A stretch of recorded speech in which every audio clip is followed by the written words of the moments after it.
It's the Mixed Martial Arts Hour with The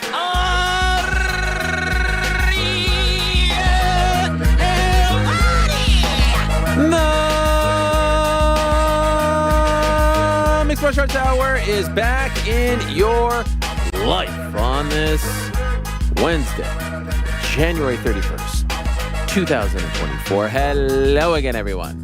I sure hope you're doing well. It is great to be back on a lovely Wednesday here in New York City. Last day of January, the transfer window about to close. Gio Reyna potentially joining our beloved Nottingham Forest, maybe someone else as well. Very exciting stuff. But of course, we are here to talk a little bit about combat sports, not football. Tough loss last night to Arsenal. In any event, I look forward to today's program because we have four great guests, four unique, eclectic, different kind of guests. And we love Wednesdays because we love to shoot on Wednesdays and we love to answer your questions. And I have to say, one of the most fun and rewarding parts of my week has now become looking at the questions, moderating the questions, dare I say, that are sent to us via my Substack, arielhelwani.substack.com. Why? They are all just so positive, funny, unique, thought-provoking. I forgot that communities like this exist, and I enjoy it tremendously. I can't get to all the questions. I try my best to get to as many questions as possible, as you can tell the last few weeks. But I just want to let you know, I read every single one of them, and I enjoy them greatly, and I appreciate the fact that they're all very sincere and heartfelt, and like I said, thought-provoking. I don't know what that was. But anyway, I enjoy them, and I'm looking forward to answering them. Now, as always, we are presented by our good friends over at DraftKings Fantasy Sports. Check out what DraftKings has to offer this season with the code THEMMA because life's more fun when you're in on the action. DraftKings, the crown is yours. Gambling problem? Call 1-800-GAMBLER. Age and eligibility restrictions apply. Void where prohibited. See DraftKings.com for details. Congratulations to DraftKings. They just signed LeBron James. Helwani and LeBron James, what a duo. I look forward to working with them. Maybe get on a Zoom, a Teams, a FaceTime, something like that. Speaking of DraftKings, back into the show, we'll get the picks for this weekend. Parlay boys, a little UFC Apex action, a little Conor Benn action. Who knows what else will pop up, so stay tuned for that. Prior to that, we will be joined by the aforementioned Conor Benn. Conor Benn, the bad boy of British boxing. He is returning to action on Saturday at the Chelsea Ballroom inside the Cosmopolitan of Las Vegas. In fact, remember when I was talking to Aljamain Sterling about that fight night where he and Sage Northcutt and Paige Van Zandt all fought? That was at the Chelsea. And here's Conor Benn making his Las Vegas debut. Here he is making his second appearance in America. Here's Conor Benn, who is free to fight in any state or jurisdiction in North America. He fought a few months ago in Florida. He is fighting this weekend in Nevada. But he can't fight at home. He can't fight in the UK. Why? Because the British Boxing Board of Control is saying that they don't believe that he is a clean fighter right now. And there's this battle going on dating back to the attempt to make the first Chris Eubank Jr. / Conor Benn fight. And when I say the first, they've never actually fought, but I guess the first real attempt, and they got so close. They got to, fight week. But then it came out that he had failed 2 tests, and then he appealed, and then he won the appeal, and now there's an appeal of the appeal. And so this thing is just dragging on and on and on, and so he has to fight away from home. It's not a bad spot, fighting in Las Vegas, but he's infinitely more popular in the UK, and he can't fight there. Now, this fight is going to air in prime time in the UK on DAZN, but it's just a fascinating story, and you'll recall our very own New York Rick saying that he was looking forward to this fight more so than any other fight out there, that being Chris Eubank Jr. versus Conor Benn. Why? Because Chris Eubank Sr. and Nigel Benn, father of one Conor Benn, had an incredible rivalry back in the day, and people want to see the 2.0 version of that. Instead, he's fighting fellow undefeated fighter Peter Dobson, and hopefully this is the last time he has to deal with all of this before he gets to fight back home in the UK. So we'll be joined by him to talk about a litany of things, and I'm looking forward to that very much at around 3:30. At 2:30, we're going to be joined by the brand new UFC Women's Bantamweight Champion, Raquel Pennington. She had the win over Mayra Bueno Silva in Toronto. Talked to her about finally capturing gold in the UFC after all these years. Talked to her about the potential Juliana Pena fight, Kayla Harrison signing. Business has picked up at 135. I'm looking forward to that. Tatiana Suarez is going to join us at 2. Obviously, she was supposed to fight in Anaheim. That fight's not happening. And later on tonight on HBO Max, Max, it used to be called HBO Max, but it is an HBO Sports documentary, which is a place I once worked. Her documentary is coming out. It's called The Unbreakable Tatiana Suarez. It's directed by the great Cassius Corrigan.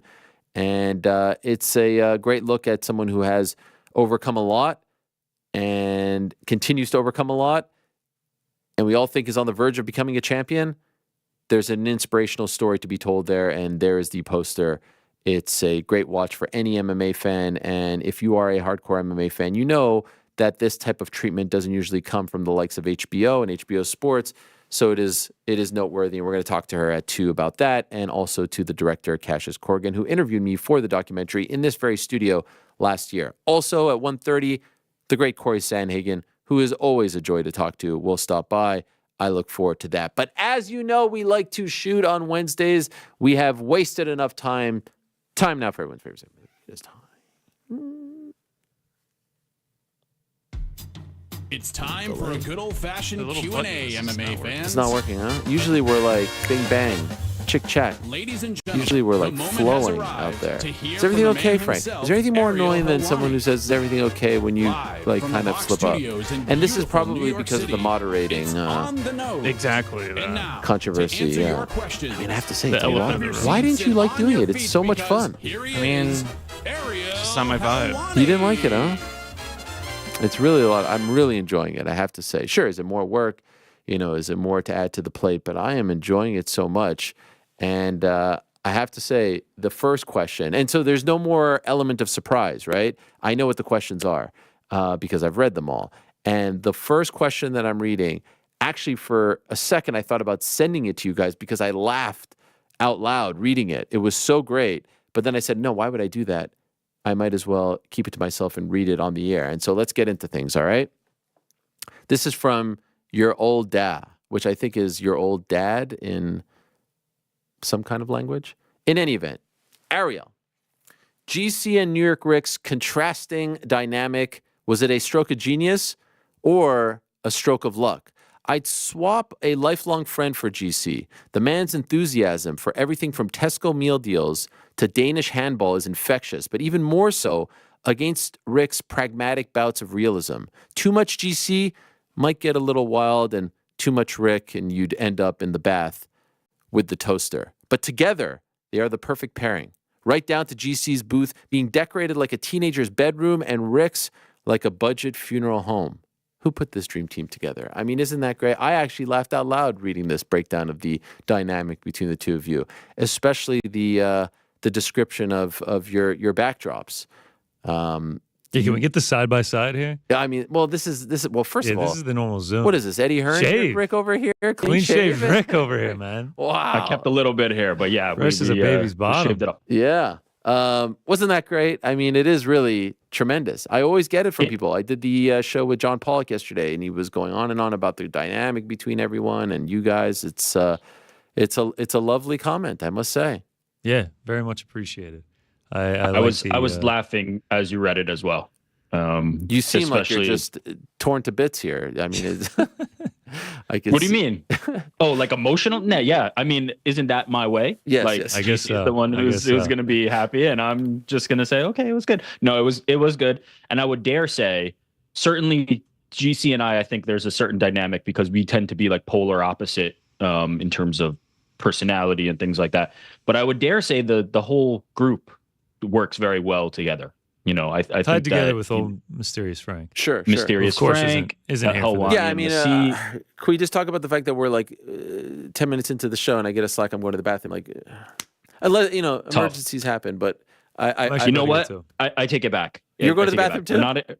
No, we're not. We're not including Frank in the praise now. We're going to remove the praise from Frank, but everybody else, I feel like it's a good. Oh, he actually is. He actually is leaving. Okay. Wow. I think there is something going on back there, so I hope everyone is okay. But this is a great comment, and I would say the execution of me reading the comment didn't quite go as I planned, but maybe that's the beauty of it all. And to answer the question, who put this dream team together? I mean, we all did. I think we'd be lying if we thought that it would have worked out like this. But it worked out, and I couldn't be happier. And so I appreciate you noticing. And any show like this, it couldn't truly work if it was just me sitting here. There has to be other people. And as I've said before, I grew up a huge Howard Stern fan, and he included my favorite parts of the show sometimes were the interactions with the guys in the back, with the Freds and the Baba Booies, obviously Robin and Artie and all those guys. So you need that interaction. It's very, very important. And I'm happy that we have our version of that. We move along now. Big Money. Hi, Ariel and the gang. How about that Money Moicano segment on Monday? Classic stuff. Really hoping he has a good performance and delivers an epic promo this weekend. Something like, hey, Dana, this place sucks. This card sucks. Money Moicano needs a crowd and good matchups. He's got to seize the opportunity, yes, even at the Apex. And let the higher-ups know it's pay-per-views only from now on. I couldn't agree more. He has become one of my favorites. And I will say I've received several messages from people suggesting that he become a regular on the program. I don't know if I want to do that because I don't want to burden someone, but he's definitely in the rotation as far as my favorite guests are concerned. So, and the best part about it is he's been in the UFC for quite some time, and he never showed us this side of his personality. And maybe it's because, I don't know, he's grown, he's evolved, he's mature, he's learned how to speak English in a very fun way. I love that he describes himself as a YouTuber. All of it was great. Anyway, he continues. I think I speak for everyone in saying that we might need regular Moicano appearances to break down upcoming cards. He should do it, to be honest. And I do believe he does something like that. So check out his YouTube, his Patreon. Instead of Izzy's stack meter rating, you can judge the card's money meter. Realistically, though, how many pay-per-views? Let's get New York Rick. This part I think is for you. How many pay-per-views? So he says, realistically, though, how many pay-per-views does UFC 300 sell, and does it rival Eubank versus Ben numbers? Not even close. Thanks, and as always, go not Bills. as currently constructed. You're gonna need Conor McGregor up top if you want to touch that territory, baby. I love when they write a whole long thing and then there's like a little zinger at the end. A little pivot. Are you excited about what was the Conor Benn? Yeah, I can't watch this fight. I can't watch it because I'm just gonna be so mad. You're abstaining. I'm furious. This is. I mean, it's there. This is the fight. What are we doing? What are we doing here? Yes. Like get Well said. the fight freaking made. Like I'm distraught over this, truly. As hopefully this reader is as well. This commenter. I think we all are, and I think we're going to find out if Conor is as well. Jay Billing writes, "Hi Ariel and team. How much has the MMA media space changed from 2004 when you got into the industry?" Well, I think we could do 3 hours on that, Jay Billing. Technically, I would say I got in 2001 because that's when I first started my radio show. As a professional, meaning post-college, 2006. Nevertheless, it has changed dramatically, and it's changed in so many different ways. And, not all of it is bad. I would say some of it is bad. It's just evolved, right? Because when I first got in, part of my approach to sticking out, to being unique, was I looked at the landscape, I looked at what everyone was doing, and I said, I could do something different, and I could present this differently, and I could present myself differently. And so what do I love more than anything? That's interviewing fighters. And I didn't think that there were any good MMA interviews out there. With all due respect to people who were doing it at the time, I wasn't a big fan of there was this Sherdog way of interviewing people. And, they're pioneers and trailblazers. But for me as a fan, as a consumer, at that point, 04, 5, 6, I'm just a hardcore fan. And the camcorder like this, asking questions, and not the best wasn't doing it for me. And so I remember talking to a friend of mine saying, like, there's a lane here and no one's really doing it. And again, I consume a ton of sports media, and the internet was evolving and social media was evolving, and I thought that there was a real opportunity. And if I did get into that, I didn't want to just be the guy holding the camcorder. I wanted to dress up. I wanted to wear a suit and tie. I wanted to have a mic flag. I wanted to have a cameraman. And so I think all of that helped me stick out. But it wasn't just me. There were great writers out there doing great long-form pieces. That doesn't really exist anymore, and that's a real bummer. Like I was talking about this recently with someone, I don't remember who, but there was once a time where you found out that there was a long-form feature written by, pick one, Shaheen Al-Shadi, Chuck Mindenhall, Ben Folks, those names, right? And I'm 100% forgetting others. And that was must read. And they could easily do it now. I just don't know if the audience wants that anymore. I don't know if the audience has the attention span for that anymore. And that's a bummer. And I think it will all come back. I honestly do. But what they want now are bite-sized videos, social media videos, skits.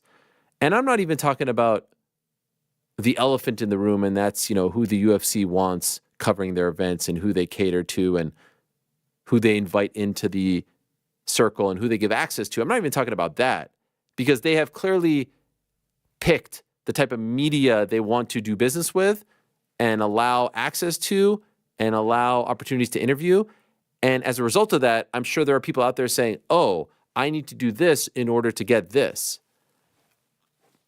I'm just saying what I see out there. And it's, our habits have changed and media outlets have changed, but it has changed dramatically. And I would say there was once a time where the very best journalists covering the sport were traveling to all the big events. I would say now that the very best journalists rarely go to the events. Now, there are some that still go, but I would say there are way more who don't go as opposed to going. And I think it's because, A, media has changed, budgets have changed, but also I would say the juice isn't necessarily worth the squeeze. I mean, other than sitting there at the media days and the press conferences and asking a question or two and, taking that picture octagon side and saying office for the night, or taking a picture of yourself asking a question, like, what are you really getting out of it? Now, there are ways to get around it. The interviews that I got back in the day, some of the best ones were not at media days. Now, those one-on-one interviews that we used to do at media days don't exist anymore because they don't have the ultimate media day thing anymore where you can actually get one-on-one time with the fighters.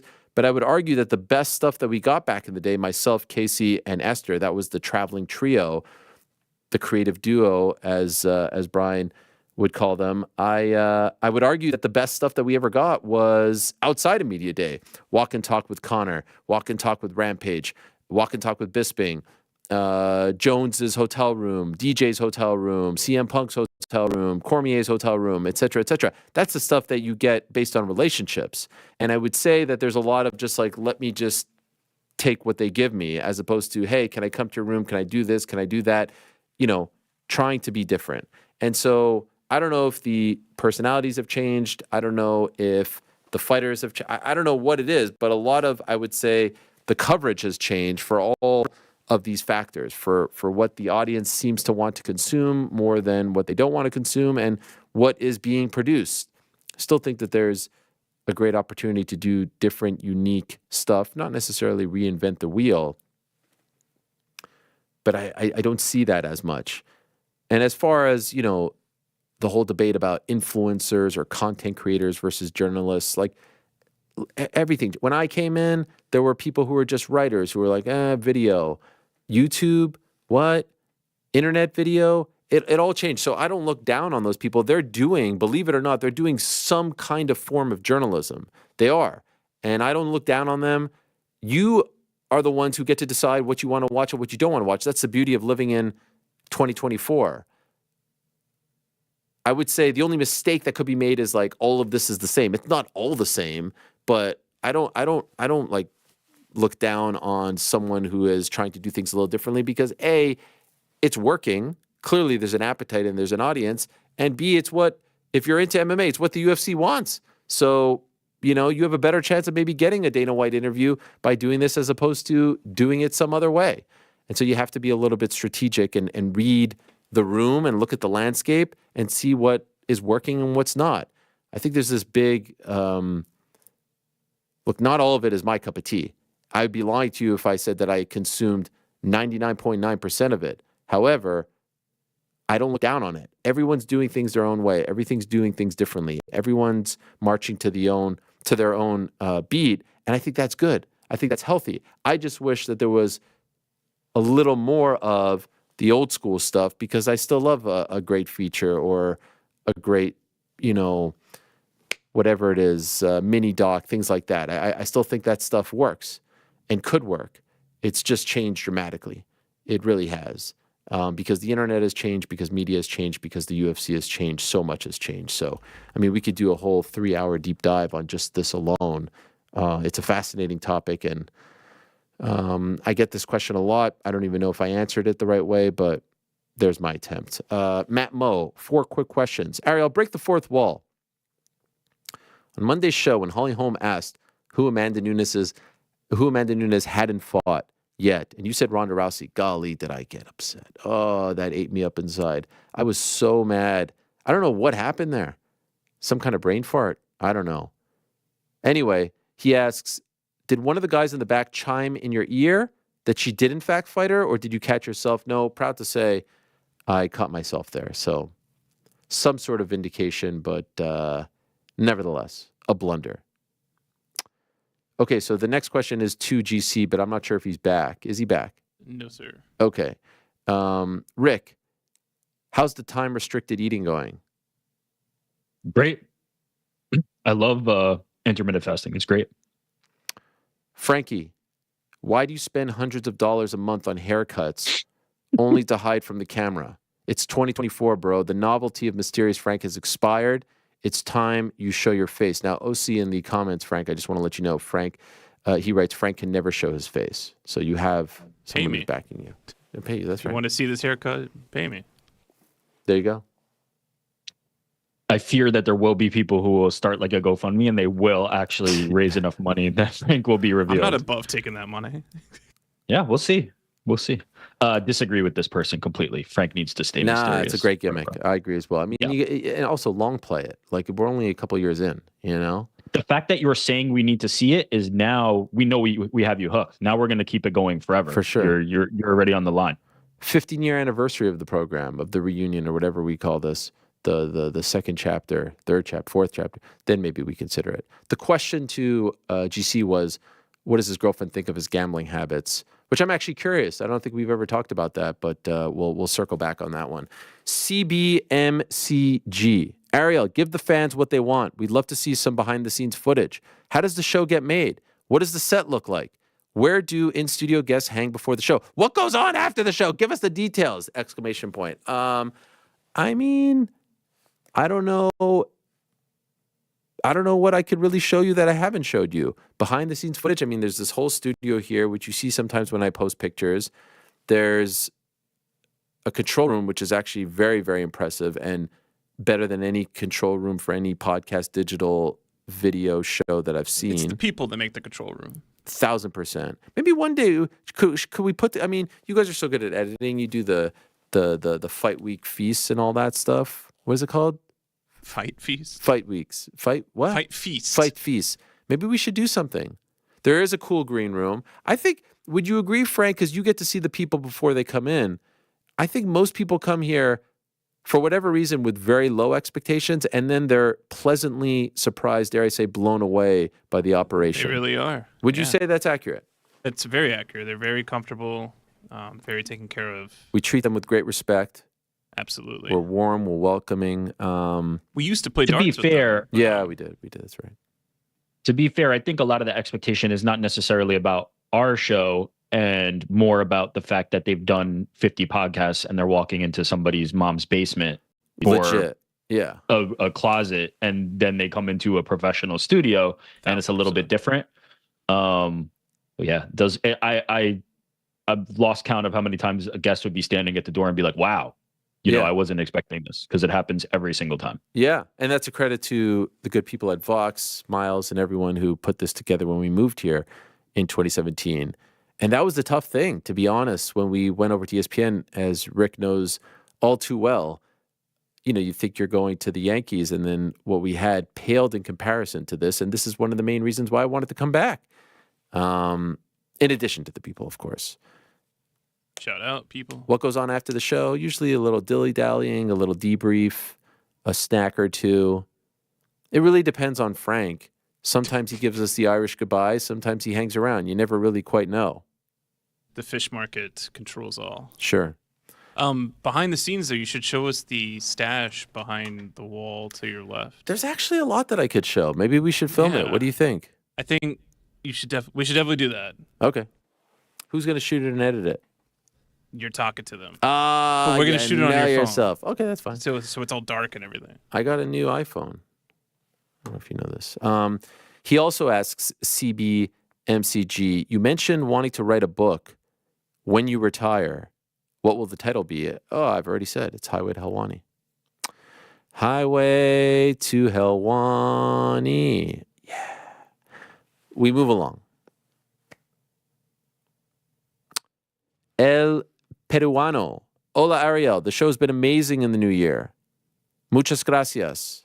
Is this the year your contract with Vox expires? Any big changes for you when we can get a teaser for?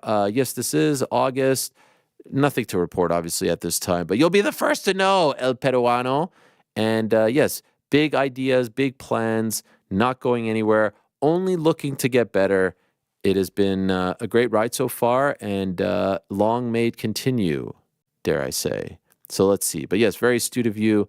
This summer, a lot of things are up. So let's see how it all transpires. Blaine, Ariel, and crew. I'm curious for you and crew's thoughts on what y'all see. This is a fascinating question. I was actually pondering this a little bit. What is the biggest title fight to make in the UFC right now? Is the biggest title fight John Jones versus Aspinall? Leon versus Bilal? DDP versus Izzy? I feel like Rick would have a good answer for this. What is the biggest title fight the UFC can make right now? I mean, are we allowed to do like undeserved title fights? Because then it's Conor versus Islam. I was just going to say Conor versus anyone is the most lucrative. Yeah. And you could say there's maybe three options. Conor versus the 55 champ, the 70 champ, maybe the 85 champ. Do we agree that Islam would be the number one for sure? Yeah. Because of the history with Habib, it just feels like that would be next level. Okay, so yes, but then let's put that one on the side. Conor accepted, right? Yeah, like yeah. Because really Conor versus anyone, right? Is it DDP versus Adesanya? Wait, does it have to be UFC, you say, Frank? What could possibly... I was just saying, like, Francis versus John. I do believe this question is UFC. Realistic. No. I believe this is UFC related. Yeah. Biggest title fight to make in the UFC right now. So, yes, Francis coming back, but I don't think that's very realistic. I would think DDP Izzy's probably on the short list. You don't say John Aspinall or John Stipe? It's also on the short list. I guess. Yeah. I mean, it's really on the strength of John, who's, a known quantity of a known superstar, a pay-per-view draw. So yeah, I mean, it would probably involve John or Israel if we're thinking who the names that are going to get people excited. Israel has so many rivalries that are kind of big box office. What sells and John more? Is just John. Izzy DDP or Izzy Pereira? Yeah, it's an interesting one. I think DDP and Izzy because it's fresher, and we've seen Izzy Pereira, and it's been amazing. I said, it's my top rivalry. But I think the freshness of DDP, and now the fact that DDP is the champion, I think is a little bit more interesting for that scenario. So probably that slightly edges it out. I mean, you've definitely got Hamzat versus a champion in that mix. Yeah, I don't know the answer. I think there's a lot of good options, but there isn't like a great like number one we must see. There isn't Francis, a blockbuster. Yeah, Francis leaving eliminated that one. That was the one. And the fact that Conor McGregor would have to be involved in the next option. Like if it's not Conor, all of these are kind of equal. Yeah, I agree. I agree with that. All right. We'll put a pin. There's plenty more questions. Like I said, tremendous ones. And I wonder if people are upping their game because we had like 146 or so questions, maybe because they know that, that you're back in the scene. I don't know. El Capitan is looking. I don't know what it is, Frank. No, I you don't know what happened? What? There were lower numbers. Yeah. Then they started getting higher, and then you. I jumped on the bandwagon. Yeah. All right. Well, Johnny come lately. Whatever it is, I built this audience. You did. You did. You did. Your hands, your back. Whatever it is, I'm enjoying it, and we'll get to more of them in about an hour and a half's time. For now, though, let us go to one of our favorite guests, and we haven't talked to him in quite some time. The last time we spoke to him was right after his last win, and that was in August, a long time ago. And so I felt like we were due for a catch-up, especially with some very interesting things developing in his weight class. That's the best weight class in the UFC, the 135-pound weight class. He is, of course, Big Core himself, Cory Sandhagen. Hello, Cory. How are you? What's up, Ariel? How are you, man? I'm doing great. Great to talk to you. I have to say, I'm a little bit starstruck talking to you right now because, the social media game is just on fire right now. I'm so envious of what you're putting out that I put you on this pedestal. I feel like you've distanced yourself from us regular MMA folks. You're killing it right now. So kudos to you. Oh, cool. Thanks, man. Yeah. It took me a little bit to kind of figure out how to do social media and have it feel like it was my own voice and like me being myself. But I think I kind of figured it out, Is anyone helping you with any of this? Yeah, I have just one of my amateur fighters who I just want to throw some cash to kind of, help out in his upbringing in the sport. And yeah, so I just kind of pay him to make all the videos and then I post them and that's it. That's that. It's quite the tandem. Did you feel like you had to do this knowing that you would be out for a bit and you wanted to just kind of, I don't want to say stay relevant. You don't strike me as that type of person, but, just kind of not completely disappear. Well, I mean, I certainly want to stay relevant, people forget about you really quickly. So I definitely want to stay relevant. It's kind of been like a fun little avenue to explore too. I really I'm interested in people and psychology and like cultures and all of that stuff and just learning more about like different parts of, existing. And I think that it's been like really fun for me to try to, just navigate the social media world a little bit and figure out how to do it like me and all of that stuff. So a piece of it is me being relevant. A piece of it is me being really bored, wasn't able to train as much before. And then a piece of it is me having some fun. Okay, so I want to circle back to that in a moment. But first, last we spoke, you were about to have surgery, about to go on the shelf. How are you feeling? And is there a timetable for when you can be 100%?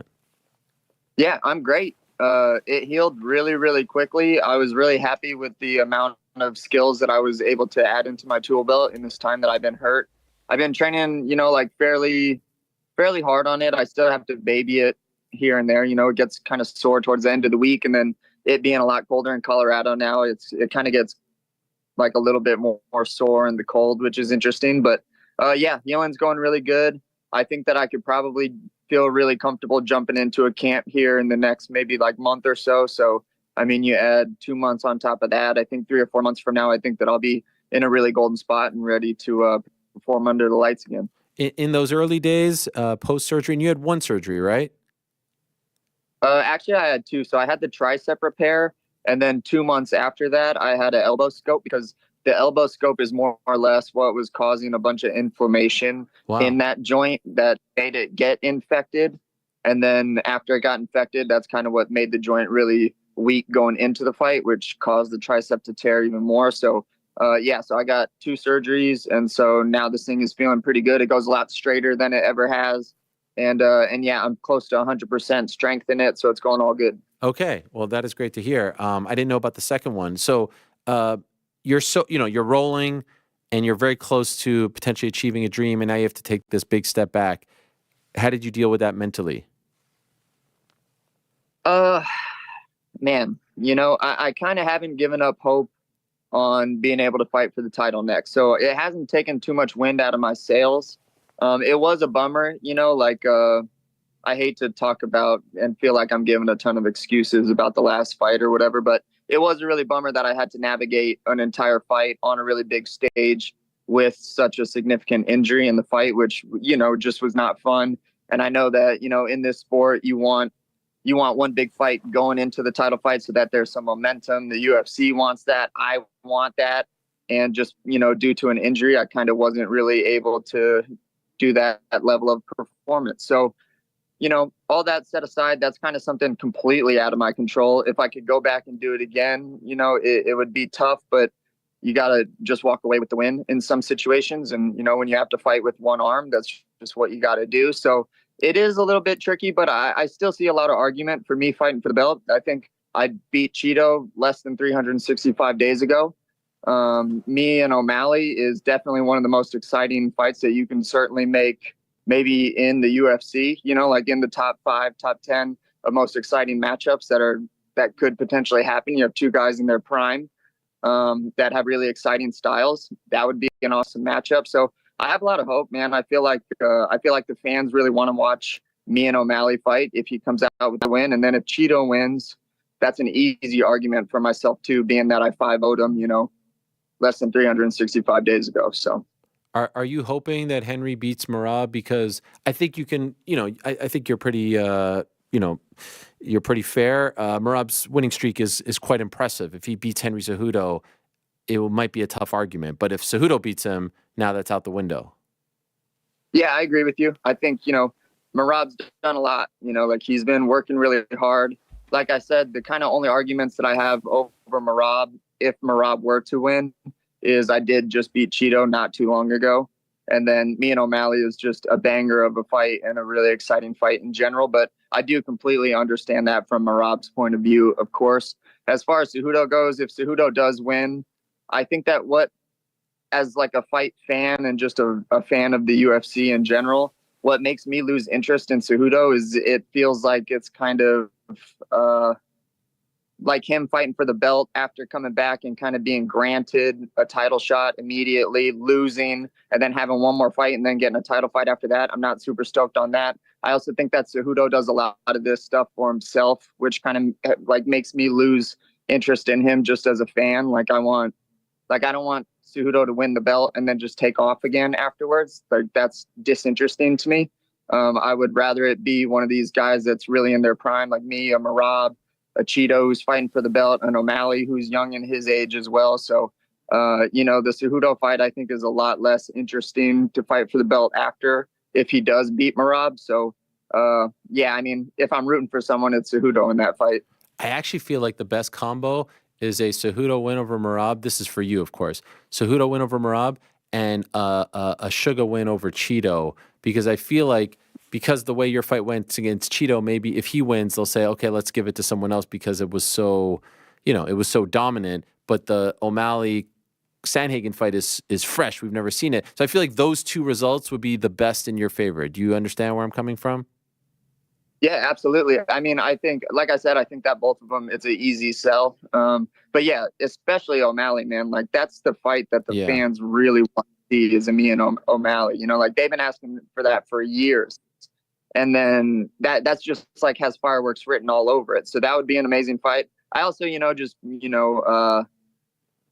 been in the top 5 for the last 3 or 4 years of my career, and the only shot that I got at the belt was on a short notice thing, like halfway across the world. So, like I don't want to say I deserve or I earn it, but I feel like I've done my piece, and it would be nice to like finally get my fair crack at fighting for the title, especially it being against one of the guys that has one of the bigger names and it just being an exciting matchup stylistically too. So, I'm sold on it. Yes. No, you're doing a great job of selling us. By the way, do you regret taking that fight against Peter Yan in Abu Dhabi? Oh, no, absolutely not, man. The amount of information that I gathered after losing that fight was, like super important to the rest of my career. It's the reason that I was able to beat Song in a pretty decisively way too, like him and Song are fairly close to being the same archetype. So, the way that I had to face Song after learning all of those lessons against Yan, I believe is the reason that I beat that guy. And it was a really important learning lesson for me. And I definitely don't regret it. Okay. And so your feelings aside, because you're so good at breaking this stuff down, I'm just curious, how do you think the Merab Cejudo fight goes and how do you think the title fight goes? Yeah, the Merab Cejudo, they're both actually really interesting. I do think that Henry is a better striker than Merab, and I think that their wrestling is going to cancel each other out. I think that Henry's also a more aggressive, more like I want to hurt you type of fighter, and Merab isn't really that type of guy. Merab is more of like a gamey, like let me get you tired, wear on you type guy, but Merab doesn't really have like the personality to want to really get in there and like damage someone's body really bad, and I think that Cejudo has that over him. And when the wrestling cancels each other out and you're talking 15 minutes, and I think that Henry has much better striking than Merab does. I think that Henry will, come away with that win. As far as O'Malley and Cheeto goes, I think that one's really, really interesting because their puzzle pieces don't match up very well against each other. Like O'Malley needs a certain type of response in his opponent in order to look really good. Like he needs you to come into his space. He needs you to make a mistake in order for him to capitalize on it. That's how he's won or knocked out a lot of the people in his fights. Like take Sterling, for example. Sterling made a silly mistake just trying to be too aggressive, and O'Malley capitalized on it, and he does that incredibly well. But Cheeto doesn't do any of those things. Cheeto protects himself really well. He's kind of a defense-oriented guy, even though he kind of like comes off a little bit more of like an aggressive personality. His fighting style is definitely not that aggressive. So that's really interesting because I don't think that Cheeto is going to just march forward and make a giant mistake that Sean O'Malley is going to be able to capitalize on, which, like I said, he's really good at doing. So I don't think Cheeto is going to make many mistakes. I think Cheeto definitely has a lot of power inside of him, and I'm hoping it's going to be an exciting fight. On paper, it's going to be like in my head, I kind of see it like it could be a soccer match where it's two guys playing a really positional game, not making a lot of mistakes. And then maybe a big goal happens here and there, and then maybe it doesn't. But I kind of foresee the fight being like that. I hope it's a little bit more exciting than that, but neither one of those guys have super exciting styles outside of the athleticism in O'Malley and then the power that Cheeto has. So that would kind of be my analysis on those two fighting. And ultimately, who do you lean towards in that title fight? I think O'Malley checks the boxes of what a better striker is, just as far as athleticism goes, defensively. Like he just checks more of those boxes because it's not going to be a grappling and wrestling match. So those two just completely cancel each other out almost fully. And I think that O'Malley checks more of the boxes of what a good striker is. Cheeto has a chance, of course, but if you look at Cheeto's history, if you don't let him catch you, he won't beat you. And that's how I was able to beat him. Cruz was beating him. Frankie was beating him. And then they just got, they caught later in the rounds because either they lost focus or they got tired or whatever. I just didn't make that mistake. And as long as O'Malley doesn't make that mistake, I think that he'll like to win that fight. Fascinating. And fascinating times at 135. And just yesterday, I saw a tweet from a guy you were supposed to fight, but then he had to withdraw, Umar Nurmagomedov, saying like, I'm back, I got to fight, thank you, Sean Shelby. And so I was just wondering, are they trying to rebook that one? You have clearly stated you're holding out hope that you'll be next. Have they approached you about rebooking that one? We talked about it. I actually didn't know that he had a fight scheduled. It's not against me, so okay. I don't know who it's against, but yeah, the Umar one was a little bit of a tough one because I do feel like I was playing ball for the UFC by, giving him a shot when he's only 4 fights into his career and the guy pulls out of more fights than he's been in. Not to hate or just be, that's just the truth of the matter. Like when you're talking like, hey man, like I make a lot of money for these fights are really important. And this guy pulls out of a lot of fights. That's a little bit of a tough sell for me, and also he's way, way down in the rankings. And like I said, I've been in the top 5 for the last 3-4 years now in my career, and Umar is just kind of entering in, and I'm on a 3-fight win streak. So it was a tough sell, but I played ball with him. I'm not fighting him next. Good luck in his next one. I don't really know who it is. I tried to kind of think earlier who it might be because I know a lot of the top guys are all booked. So yeah, I'm really interested to see what he looks like against one of the bigger players in the division. Do you think it's weird that they're pushing him? Like he's not even in the top 10, but yet he seems to be linked to top 5 guys like yourself. Why do you think that is? There's famous guy leverage, I won't be around the bush. Like there's famous guy leverage.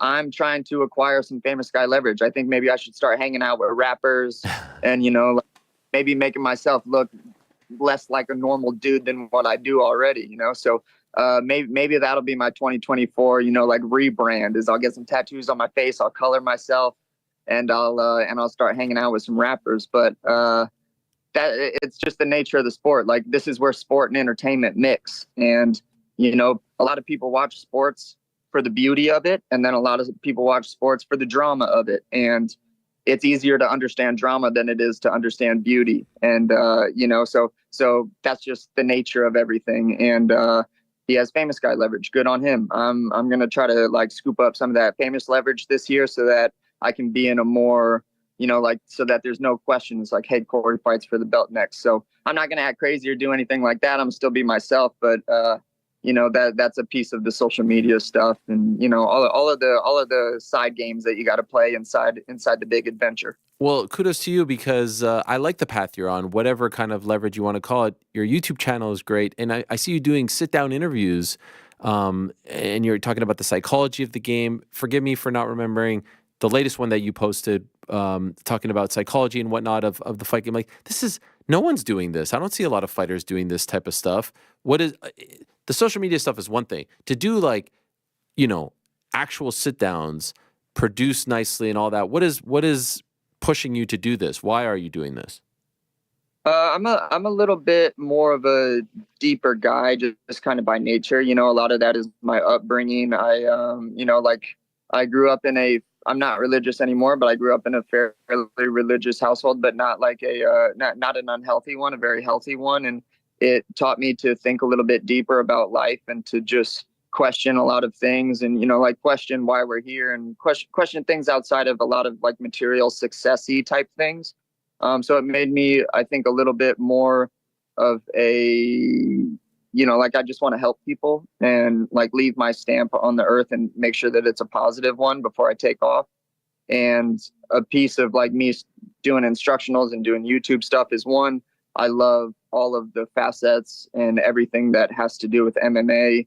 And that's like one of the ways that I can kind of give back to this thing, like I said, before I go and take off, because in 5-6 years, no one's going to remember me, you know? No, or that's not true. At least significantly, you know, and I'm okay with that. There'll be a new shiny toy that everyone can focus on, and that'll be fine. But for me, man, like, I especially with the sports psychology stuff, especially with the mental health kind of stuff, like, I know how much it can suck to have like a human experience sometimes. And I just kind of want to like help people get through that thing as much as I kind of can. And I know my whole world has been sports. And so if I can help people do sports in a more peaceful and helpful way, where they don't need to have a ton of pressure on their shoulders and have a bunch of, you know, like, just unpeace walking through life, then I would like to give that to them. Your website is very impressive too, because you put out these tutorials. Is it Cory Sandhagen MMA.com, right? That's the URL? Yep, that's right. Yeah, that's where I sell the instructions. And so it's great. Yeah, the instructionals are great. But I have to ask you about, you know, because something that I'm often thinking about when I'm reading your Instagram captions are what is prompting you and what's really going on that is leading you to write these things. So can I read you a couple of them, and maybe you could peel back the curtain for us for a little bit? Here's one from January 5th. 5 days in, no AI sex machines are killing us. The election is safely a few seasons away. The sky isn't raining down acid, shit, piss. The electric cars haven't started a gang and currently are not selling drugs to kids. We're alive, lads. Breathe it in. It could get bad, but for now, you're safe. Doom scrolling in between YouTube commercials in a warm bed. Enjoy it. It's the only thing you got. Love you. Peace. What prompts you to actually write that? Like to put that all together? Where are you? What is the catalyst? I think it's really easy to get sucked into, and I know, just speaking from personal experience, I've cared about something so deeply for the last 15 years of my life, which is trying to be a world champion. And I care about it so deeply, and I get sucked into the whole of trying to succeed in something so passionately that it's very easy to lose sight of the fact that, you know, the world is a big, complex place. And my part in MMA, which is a small part in sports, which is a small part in all of life and all of culture and the entire earth in general, it sometimes feels really good to just take a refreshing sip of water that isn't so zoomed in and sucked in. And I know that a lot of people feel like that. That's, I think, where a lot of anxiety comes from, a lot of depression comes from, which, you know, like I've had my, like, you know, fair share of going back and forth with in my life. And I just want to try to help people see things from a little bit more of a wider lens, because it feels good, man. You know, like, it feels really good. It's like staring at a beautiful landscape in nature. It's there's just something about zooming out that feels really good and really natural. And I think that it's a really missing piece in society and in culture now, especially, you know, just because the world changes a lot. So yeah. I just, I try to get people to, you know, get away from the being super hyper focused into the motivational speaker and being motivated and crushing stuff and doing stuff, and just reminding people that it's cool just to, you know, be alive and exist sometimes too. I love that. And that could obviously be applied to anyone from any walk of life. I'm wondering, because, you know, I too, I get super high, get super down. I try to stay in the middle. I try to have like daily wins where I'm bettering myself. Is there something that you do to, when you feel like you're getting down, that you do to zoom out and to feel better? Is there something that you do that really helps?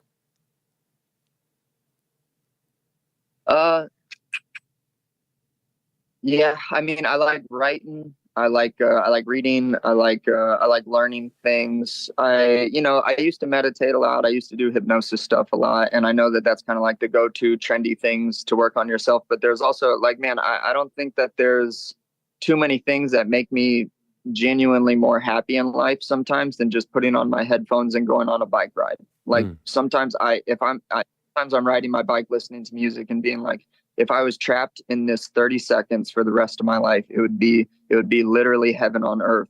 And I think that you just have to kind of find out what that is for yourself and just be able to access that area, whether it be through activity, whether it be through meditation or whatever type of stuff you want to do that through. I think that can go a long way. But I also would say that sometimes you just got to ride the wave. You know, like life is not like this, like consistent thing like this. It would be boring if it was that way. It's a bunch of highs and a bunch of lows, and neither one of them lasts forever. And that's kind of just that's like the human experience. You can't get around that. You can get pissed off about it, but that's not doing anything. So that's just the way that it is. Just find something that kind of brings you back to peace and figure out what that is and do it. And if that doesn't work for you, then just ride the wave. I love that. I want to read you one more. I'm not trying to embarrass you here. It's almost like me listening to my interviews. I can't do it. But this stuff is great. This is another one from a week ago. Every once in a while, the plane ride just hits, man. All of us on this flying tube, some happy, some pissed, some too stoned, some reading. Most are watching Love Island, holding in a poopy. We're all on this flying tube together, guys. You don't got to be nice. But if you don't recline your seat back a half of an inch, I'll for sure not appreciate it like I should. I'll tell you that much. If the tube crashes, I'd like to think we are saying to ourselves, man, I did everything I could. Instead of making a poopy pee in our pants while we scream ourselves to a fiery death. Happy Saturday. Peace. What prompts, and I think you're on a plane when you write this, because the picture is you in a plane, but like, what prompts you to think like this in that moment? Same type of thinking, man. Like, yeah, man, just like the idea that this whole like existence to me is just so incredible and so wild and just, you know, unbelievable sometimes. And I think, like I said, man, like we're only used to what we're used to. But if you took a person from 200 years ago and then teleported them to today's day and age, they would be completely fascinated by the idea of us all transporting to what would take months or years to get to a place. And then you're just there in a couple hours. I don't know, man. I just like thinking about how unbelievable this whole world is. And it's just fun for me. And like I said, it makes it a lot cooler for me, especially being a really zoomed in, passionate, ambitious guy who really only cares about one or two things in life. And that's being a world champion, being a good husband. And it feels good to sometimes zoom out of those two things and just like reflect on how awesome it all is without those two things. Was there a point in your career where you were reluctant to show this side of yourself, and now you obviously feel comfortable enough in your skin to where you don't have to put on a front, and it's very well received? Because I see the comments, people like this, like seeing this true side of you. And so I'm just wondering, when you decided like, hey, let me just be me, and you get to reap the benefits. Yeah, it was weird. A part of it is just getting older and learning more about myself. And then a part of it is a confidence factor too, where, yeah, it's not, you know, like when you're trying to learn something, typically what you do is you try to replicate what someone else is doing. And then once you're like, oh, okay, I kind of get the rules of this game, I get the rules of this culture, and now I can kind of express my own identity inside of it instead of just trying to replicate. I think that I'm at that point in my career where I don't really feel like I need to fit into a mold.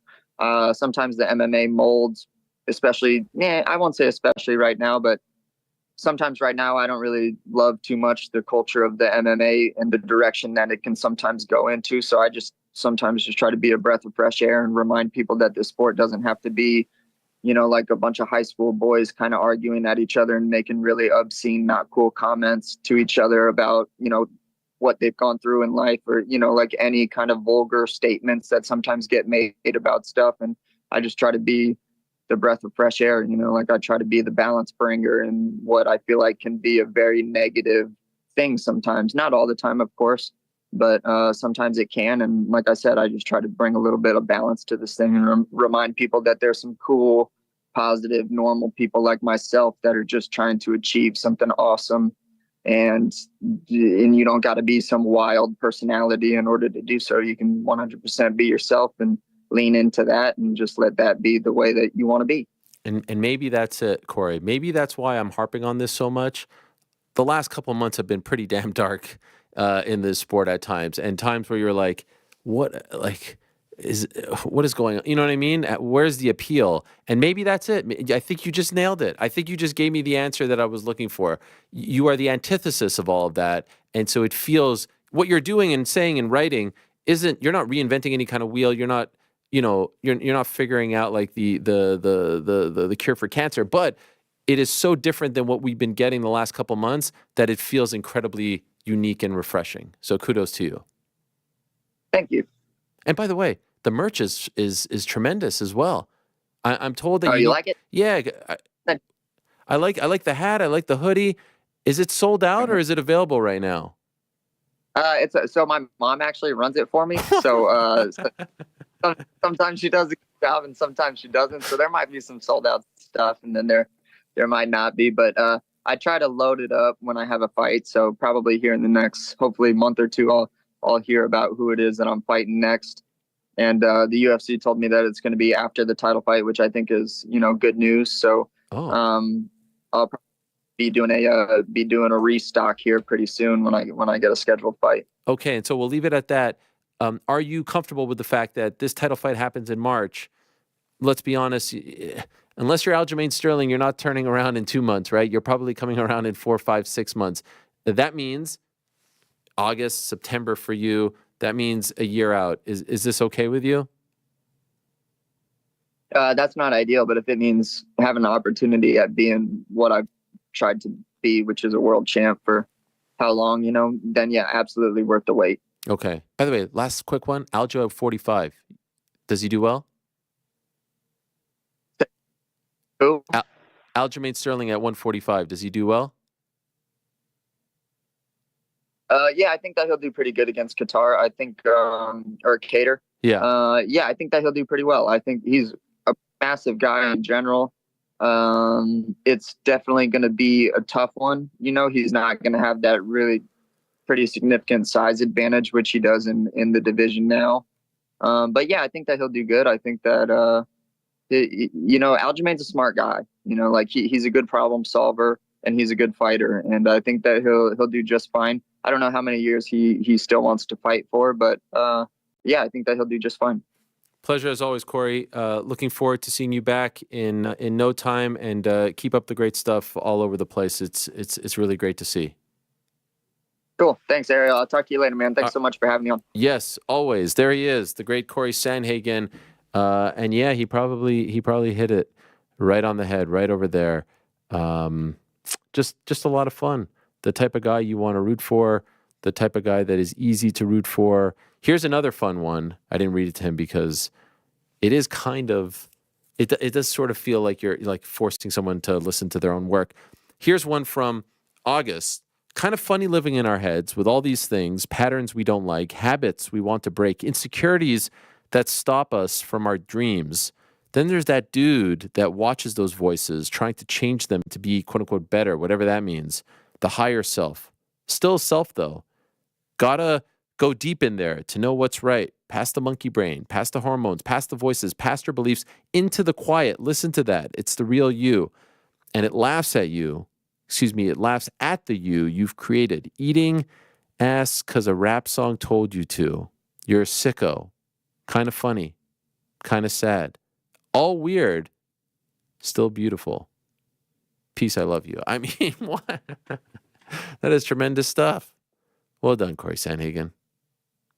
And I would say that we need more Cory Sandhagens in this sport, but maybe we don't. Maybe it's good that there's just one Cory Sandhagen, and we can appreciate him. And I look forward to seeing how he fits into that 135-pound title puzzle, if you will. Now, speaking of someone who is knocking on that door, we were hopeful to see her punch her ticket to destiny, the destiny that we've been talking about for the last maybe 5 years now.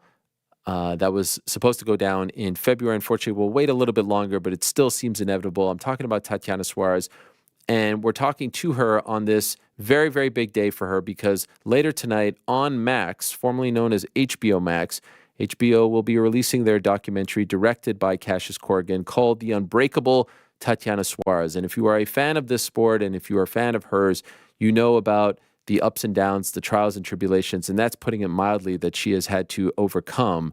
And this is the best look at her life, at her story that we've ever seen. And it's nothing short of amazing and inspiring and certainly worth a watch. And so on this day, we wanted to talk to her about that. She is kind enough to join us. Here she is, Tatiana Suarez. Hello, Tatiana. How are you? I'm doing well. How are you? I'm doing really well. A lot to talk to you about. Great to talk to you. And by the way, I have to extend commiserations to you. I have learned through your social media, and I think I know why, that you seem to be a lover of the Buffalo Bills, which I am a lifelong fan of. I do believe it's because Patchy is from that area, but I appreciate the tweets, and I think you were feeling everyone's pain a couple weeks ago when they got bounced in the playoffs. Is that accurate? Yeah, for sure, yeah. So you've adopted them. I've been adopted into the family. Okay. Is he a lifelong fan? Yeah, he's from Buffalo, so of course he's gonna be a fan, because he's like, one of the great things to come from Buffalo. So Yes. And along with the Bills, so very cool. I appreciate the tweets very much and the support, and I'm still getting over it. What happened a couple weeks ago? I know. I literally was in shock because the other day, I think it was happening again. I think it was like they had kicked the field goal. I think it was like the Niners or something. I was like, is this going to happen to them? And then no, they ended up winning. But yes. no, it was kind of crazy. But yeah, unfortunate, but it's okay. So obviously next year, there's always next year, Tatiana. There's always next year, and you know about that way of life as well. And before we get to the documentary, can we talk about just very quickly the news? We thought we were going to see you in February, and unfortunately, just given your history, like when you hear about an injury, I think a lot of fans kind of think of the worst because sometimes we've had extended layoffs with you. So could you tell us why you're not fighting in Anaheim? Yeah, so I ended up getting injured during practice, literally on my birthday. Oh. It was very, very weird. Just because, I ended up jumping right into camp, and I was feeling good. It was only a couple weeks into the camp, and literally only I was my second week of really hard training, and then it was my birthday, and I thought to myself, well, I'm in camp, so it's just and it was a Tuesday. My birthday landed on a Tuesday, so it was sparring day, and everything was going well. And then with it 15 seconds, I ended up hurting my knee and stuff. So we thought it was gonna be okay. We thought it was gonna just be a short time because it got swollen, and they're like, oh, it'll be okay, by your fight. And then it just never, the inflammation just never went down. I had to have my knee drained, and there was 400 cc's of fluid inside my knee, and you're only supposed to have 3. cc's of fluid. So it was quite a bit. And then they had given me like some stem cells, and my knee reacted badly to the stem cells. So they're like, so then that took some more time. And then I just wasn't able to train at all. You know, I couldn't grapple, I couldn't wrestle. Usually if like I could do one aspect of the sport hard, like whether it's just striking or, you know what I mean, or wrestling or jiu-jitsu, like if I could do one aspect of the sport hard, I'll just fight. You know what I mean? Like I fought Grasso, my back was bad. I fought her regardless. Like I couldn't wrestle and I couldn't strike, but I could roll hard. So all I did my entire camp was I just rolled really hard, and I ended up winning via rear naked choke. You know what I mean? So I'm not like a stranger to like fighting through injuries and stuff like that. But when I can't train at all, like, and go hard, then I won't go through, you know, I won't go into a fight when I can't train hard at all. Like I need to be able to fight.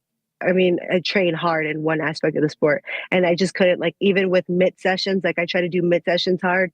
I just couldn't. I couldn't go hard during the mid session. My knee would start to like swell up. I could barely move through the inflammation of the knee because it just like wasn't working properly. So I just was like, you know, I told him, I said, hey, maybe we could just push my fight back a little bit, a couple weeks. I just needed some time so that I could actually train hard, you know? And he was like, okay, well, ask him, you know, ask her, but I'm not, you know, I can't expect her to wait, you know? And I was like, I understand.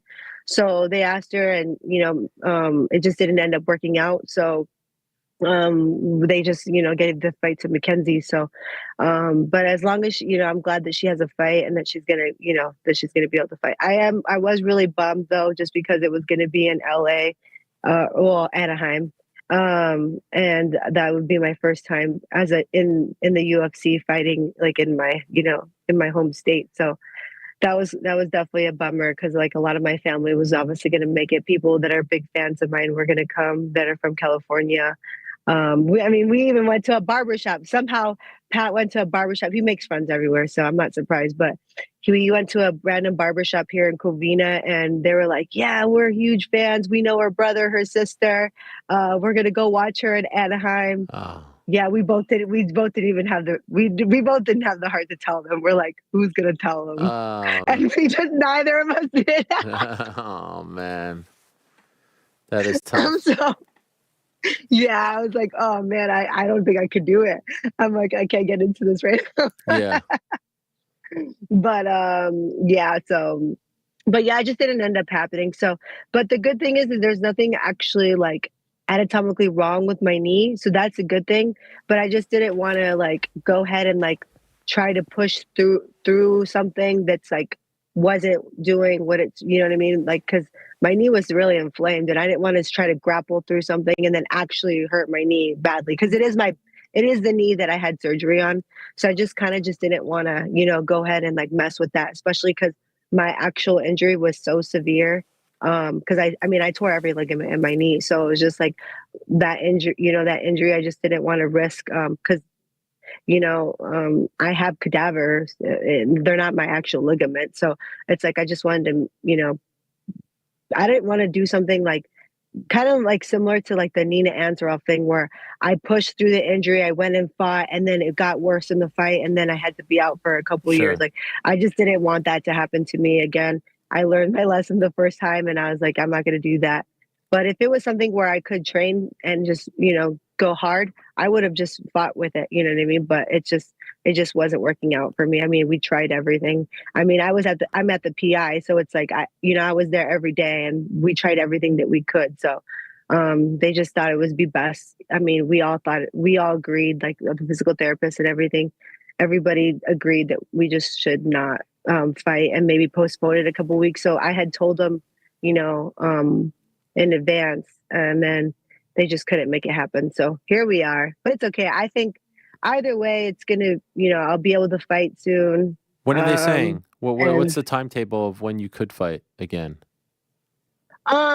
Well, I'm training. I'm just not going live yet. So I think I should be able to go live within a few more weeks. It's just still like literally it's still inflamed, so it doesn't bend all the way. So when I'm like, I tried to do like jiu-jitsu drills yesterday, and it was like being weird. I felt like I was 10,000 years old. I'm like, okay, maybe it just needs like another week or two, you know?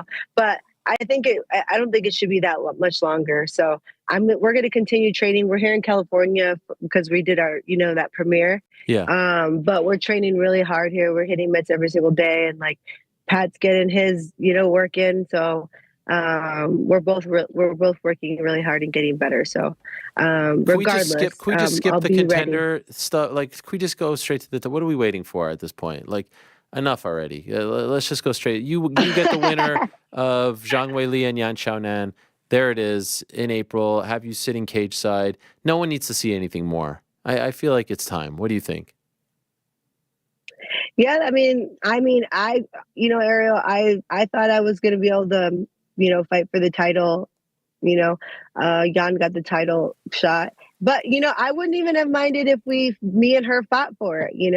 And I was trying to get that fight. They didn't want to. They were trying to get that fight done in October so she could fight in like January, and that never even happened. So I'm like, why couldn't they have just given me a little bit more time?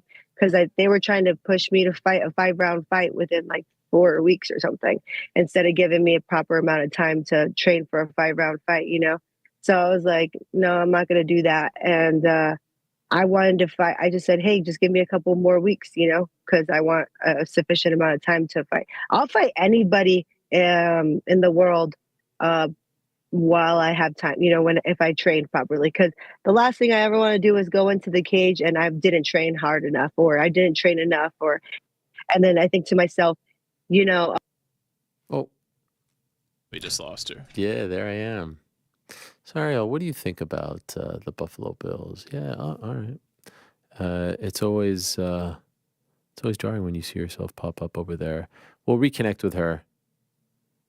Sorry, I mean to get to the documentary, and we're going to be joined by Cassius Corrigan, who is the director of said film, in a moment as well. I think she, by mistake, hung up on us. What do you think? I saw her tapping something. She tapped something, yeah. It's either that, overheated, but it doesn't seem that hot, or battery, right? Those are usually the culprits. And I really do think that we could skip the step. And maybe the issue is the UFC wants to see her consistently healthy in order to put her in that spot to fight for the belt, and then know that she will be healthy to defend the title if all goes well.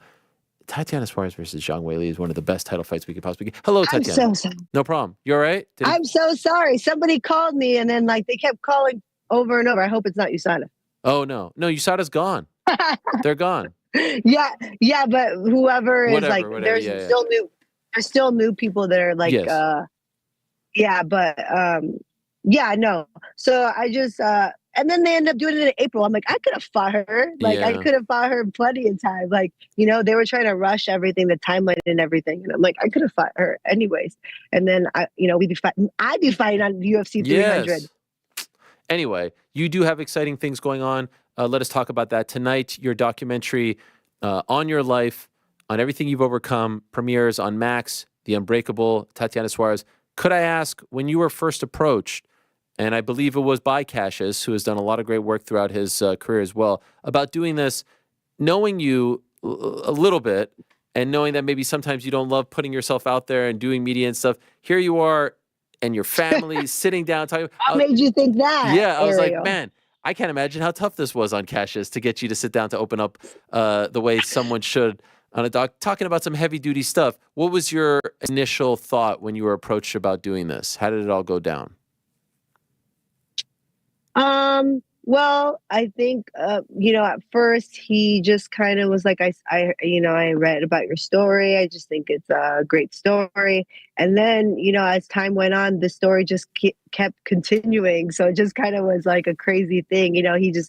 He wanted to write originally he just wanted to write the story about, like overcoming cancer and all this other stuff. And then things kept happening to me, and it just became an even more inspiring story. And then, we just kind of, he's, like family to us now, because he's been around for so long. So my family, they love him for, coming in and trying to tell my story the way, the best that he can, and I think he did a great job of it. So I think, we all watched it, and, it meant a lot because everybody that, loves and cares about me was there at the premiere, and they were able to watch it, and it even made my grandma cry. Wow. Is she a tough I one? have never seen She's a tough one to break? grandma. Okay. I've never seen my grandma cry before. And I was like, "You cried, grandma?" And she's like, "Yeah, I cried." And I was like, "Really?" And she's like, "I cry." I'm like, "When? When have you? I've never seen you cry." She's like, "I cry." I'm like, "When?" And she's like, sad stuff." I'm like, "What sad stuff? I've never seen you ever cry." Like, Well, but there's a great obviously story here, and it's about triumph and overcoming tribulations and whatnot. And so if we can, I'd like to bring in Cassius to talk a bit about the process, because I'm fascinated about this sort of thing. And so he is kind enough to join us right now. We're going to say hello to him. There he is, the great Cassius Corrigan, who was in our studio several months ago. And thank you for including me. I didn't think that I was worthy of being a part of this story, because Tatiana and I have had a love-hate relationship where sometimes she doesn't reply to my text for like 14 months. But here I am in the documentary. It's a lovely, lovely thing. Thank you for joining us, Cassius. I appreciate it. Ariel, thank you for having me on. I've been watching religiously since late 2015. So it's pretty cool to be on the show and to be on the show with Tatiana, who we've gone on this crazy journny together. So before we start, Ariel, I want to thank you for what you did in the documentary. As everyone will see, you really helped contextualize Tatiana's story in a way that not only illustrated her significance within the sport and how unique her story is, but made it accessible for people who aren't huge MMA fans. So just before we start, thank you for that. Of course. Anything for Tatiana. Of course. It was my pleasure. also, Cassius, let him know it's not even personal. I'm not good with text. Okay. So actually, that was my first question to you, Cassius. How hard was it to get Tatiana to be a part of this, to sit down? A documentary isn't an interview like this. This is months and months and months of working together and falling in. How difficult was the process, if you can share with us? So this has been it's been a 4.5 year journey actually, since Tatiana and I first got started. And there were, for the first 4 years, I'd say, I really thought, I was like, damn, she doesn't like me. She's like really not interested in participating in the documentary. And then when I finally asked Chris, who I know is like the person she looks up to the most, her and Chris and her mom Lisa are probably the two people she's closest to aside Patchy. I was like, yo, is this like, have I done something wrong? Like, what did I do? And he's like, dude, she doesn't answer text, period. Like, if you get her on the phone, like, get everything you need on that call. Because if you're expecting to get an answer over text, like, you're in a bad spot. Okay. So it's not personal. Why is this, Tatiana? Why are you like this? I don't really like to be on my phone like a lot. Like, okay. I don't really do social media that much. Like, if I do, it's to post something funny, but I just don't like being on my phone. I like to be like present in the moment. Okay, fair enough. Totally respectable. You really opened up in a big way. And again, you've told us about parts of your life throughout your career. And I know those who follow you closely know some of this, but you tell it all here. This is the closest we've ever gotten to knowing the true you and what you've had to overcome. How difficult was that for you, Tatiana? It definitely was difficult, just because I'm a private person to begin with. So it was definitely very difficult for me. But, I think like my biggest thing in life in general is just that I just want to inspire as many people while I'm here. I think like I've always inspired people in my field, like say younger girls, just by doing what I know how to do best. And that's just train and put everything I have into the sports that I love, like wrestling and now MMA.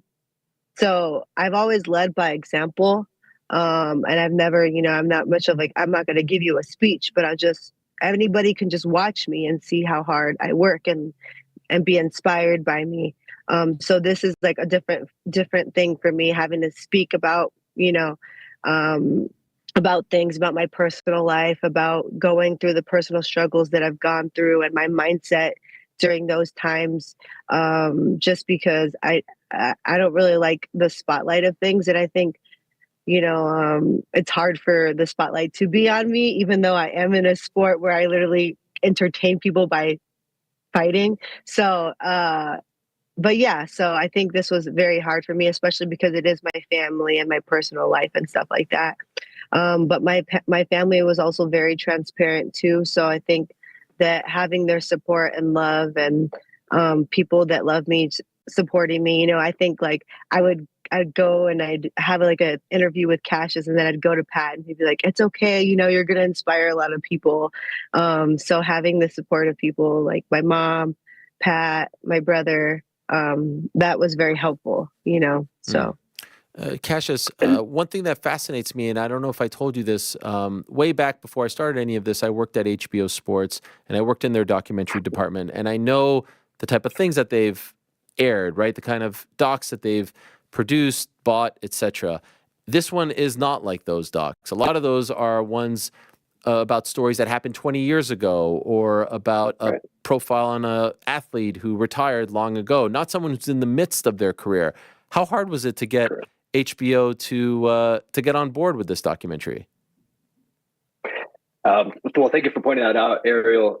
This is a boundary-breaking documentary. It's the first time HBO's made a documentary about a Latina athlete. And when I first had the opportunity to share the project with them, that was a huge focal point. I think there are two things that really differentiate Tatiana's story.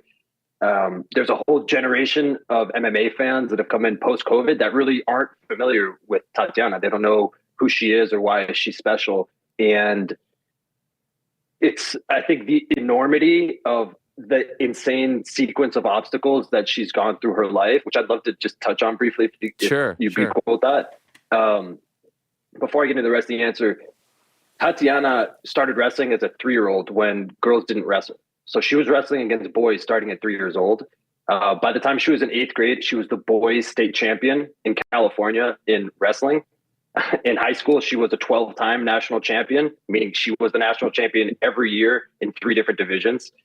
She was the first Latina on Team USA, the Olympic wrestling team. And leading up to the 2012 Olympics, Tatiana was considered by many, including Terry Steiner, the head coach of the U.S. Olympic women's wrestling team, who we interviewed in the doc, to be more or less the future of Team USA. She was ahead of Helen Maroulis on the depth chart. Helen went on to become a multiple-time Olympic gold medalist, which is a crazy theme in Tatiana's journey. As you were mentioning earlier, Ariel, what does somebody have to do to earn a title shot? How many world champions does someone have to dominate to earn a title shot? Right before the Olympics, suffers a unimaginable neck injury, temporarily paralyzed, in fact. And when they were trying to figure out what happened to Tatiana's neck and they did an MRI, they discovered a mass in her thyroid that, totally unrelated to her catastrophic neck injury, turned out to be thyroid cancer. She had to get her entire thyroid and parts of her lymph nodes removed, and was at 19, 20 years old, had her entire life and identity taken from her. And when I first discovered her story, I saw on her Wikipedia was like 3 sentences at the time. It had that line: right before the Olympics, suffered a broken neck and discovered that she had cancer. Then it said 4 years later, she started fighting in MMA and won the Ultimate Fighter. That alone was how I was sort of introduced to her story. And I was like, what happened in those 4 years? That's a documentary. That's a movie. Like, there's something incredible there. And only when I started getting to know Tatiana did I discover all these other layers to the story. And I think, Ariel, as you've seen the doc, that's really what stands out. It's not just the rocky story that she's had. It's not just that unimaginable double whammy of a broken neck and cancer. And now this second mega comeback from re-injuring her neck against Nina, which is when Tatiana and I first started working together, to then, on her comeback, blowing out her entire knee before her comeback about 1.5 years ago. But it's everything that led into it. She pioneered the sport of girls wrestling, and she comes from a single-parent home with an incredibly difficult childhood and family story, where her mom gave birth to her older brother at 15 years old and had to figure out how to give her kids a better life and more opportunities.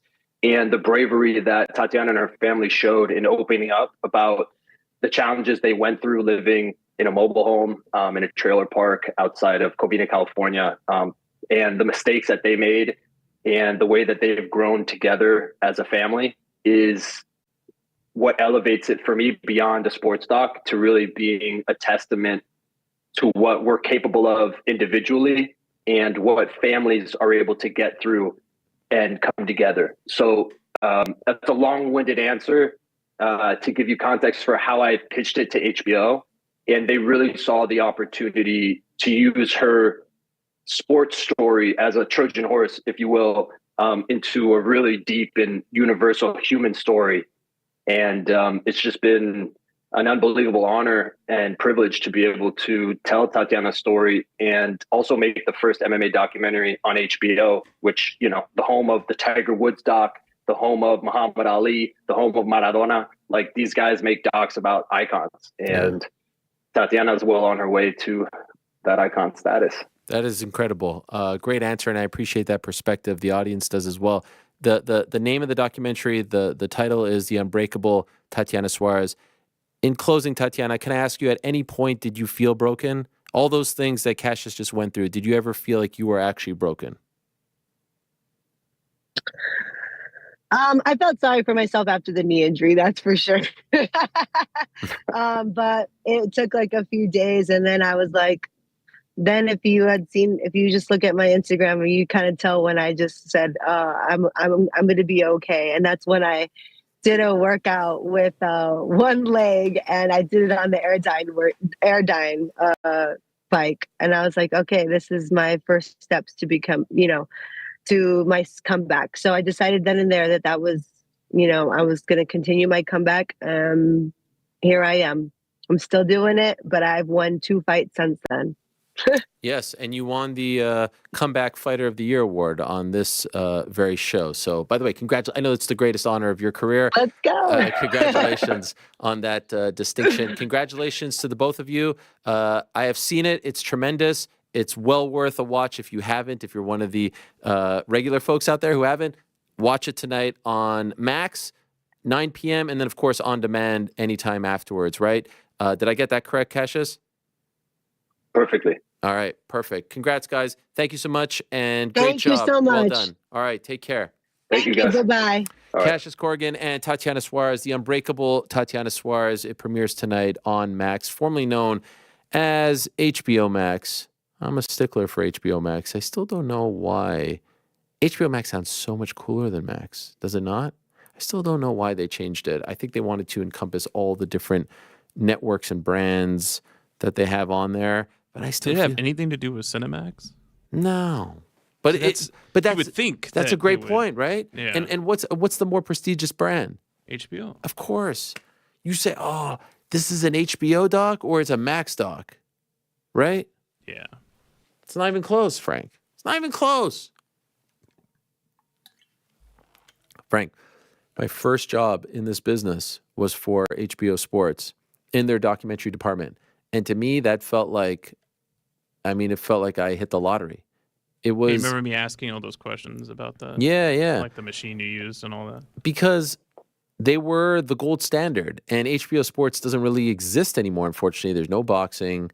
Real Sports just ended in December, and they just kind of do the odd thing here, and they fall under the entertainment umbrella. A lot changed over the last few years, and it's very, very sad. When I walked through those doors for the first time as a 22-year-old, which kind of blows me away, I thought I felt like I was walking through like some sort of like sports pearly gates. I couldn't believe that I was there, some Valhalla of sports, and the people there, the quality of the producers there, from the top to the production assistants, everyone was the best. Everyone was in such fine form, and it was a real honor and distinction to have your story told via the HBO Sports documentary department. And then 30 for 30 came along, and they certainly gave them a run for their money as well. But I will still maintain that the best of the best is HBO Sports, and this is a really big deal, as Cassius said. First HBO Sports MMA doc, and it's not about someone who retired 20 years ago. It's not about someone who, or a game or a story or a match, whatever, from 30 legendary nights. It's about someone who's supposed to be fighting next month. And by the end of this year, hopefully all goes according to plan and she's fighting for the belt.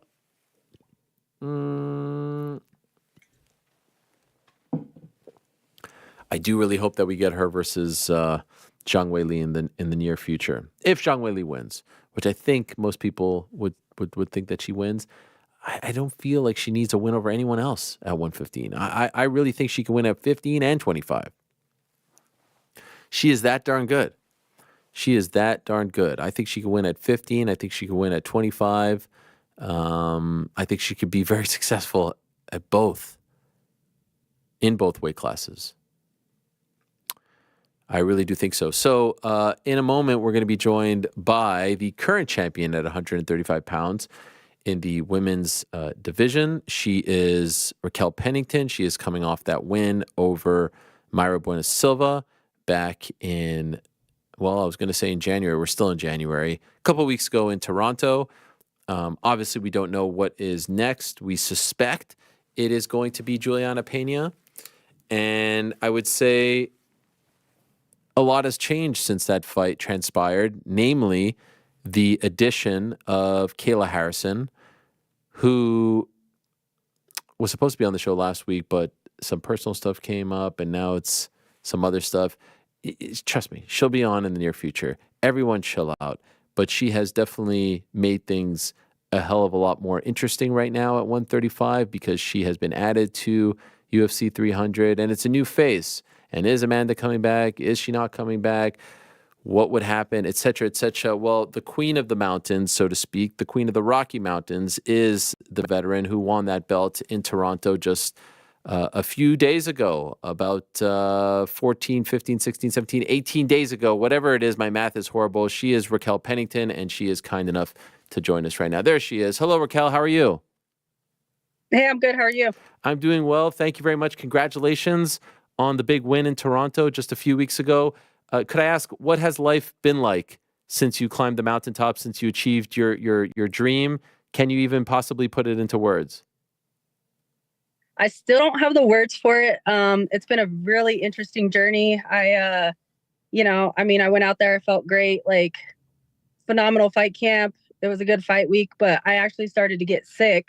Oh. And so the morning of the fight, waking up, I woke up and like, man, I've never felt like that. And I was just like, I actually kind of questioned everything. And then it was just like, all right, like, this is what we do in this sport. Like, we persevere, and here's another mountain to climb. So I think from just the weight cut, it kind of broke down my immune system. Woke up super sick, pushed through the fight.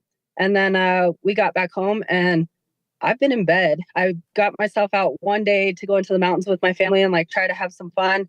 Think it was a bad idea. And so this morning I was actually back at the doctor's and getting some new medicine. Wow. And so what is wrong? Do you have any idea? So they tested me for RSV, the flu, and COVID. They wanted to test me in Canada, but we were like, this is not happening. Like, I have something to focus on right now. That all came back negative. I just have some chest stuff going on. I have a sinus infection. And then they told me I had a right ear infection. And when I went back to the doctor, the right ear infection is gone, but now my left ear is acting up. So I don't know. Have you ever had to deal with that enough? I mean, you've been doing this for a very long time, but where you felt that bad going into a fight and during the fight? No, I, back in, I want to say 2018, when I fought Jermaine, I had some thyroid issues going on. They were testing me for thyroid cancer. There was a bunch of stuff there. My weight, like, that's when I missed weight for the first time ever in my career. And I had that struggle, but otherwise, like, actually being sick like this, not since my Invicta days. So the morning of the fight, when I woke up, Tisha's like, she's super hype. And she's like, are you excited? Happy fight day. And I was like, Tisha, I don't feel good. Like, I had a pounding headache. My sinuses hurt. My face hurt. I had body aches going on. And I'm the type of person, when I'm sick, like, I just want to lay down and beat it myself. Or if I have a little bit of energy, I want to go sweat it out sitting in the sauna. So it was a really interesting morning. I felt like I had razor blades in the back of my throat. And like, that was a huge concern for me, right? Because I'm going into the biggest profile fight of my career again. And then on top of that, a possible 25-minute fight. And it was just like, that was my concern. If, conditioning, everything was phenomenal. But I was like, okay, when you're sick, it feels a little different. And I was really concerned about how my cardio was going to play a part. Did you consider at all pulling out?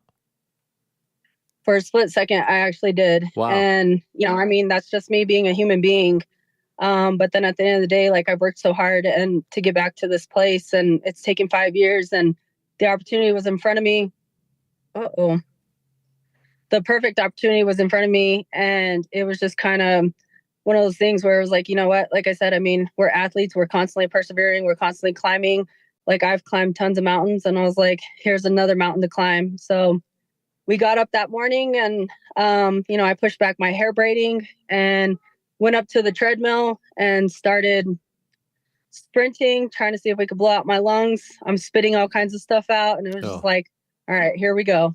And so how much do you think that affected your performance on the night? Like, I say this because I know someone may clip this off and say, here's Raquel offering an excuse for blah, blah, blah, blah, blah. But I am the one asking you these questions. And so you're not offering it up. I'm just wondering, do you think it hindered what you tried to do on that Saturday night? I told my coaches on multiple occasions, I was like, this is going to hurt, because I already felt like I had body aches and stuff going on. I was really calm.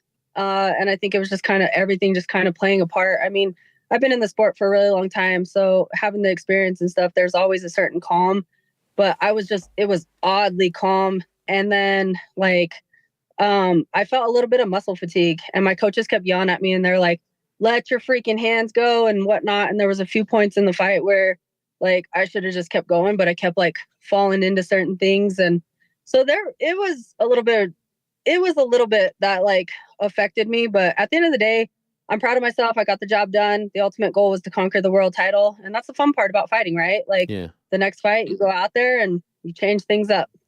That moment where they declare you the winner, the belt gets wrapped around your waist, what does that feel like?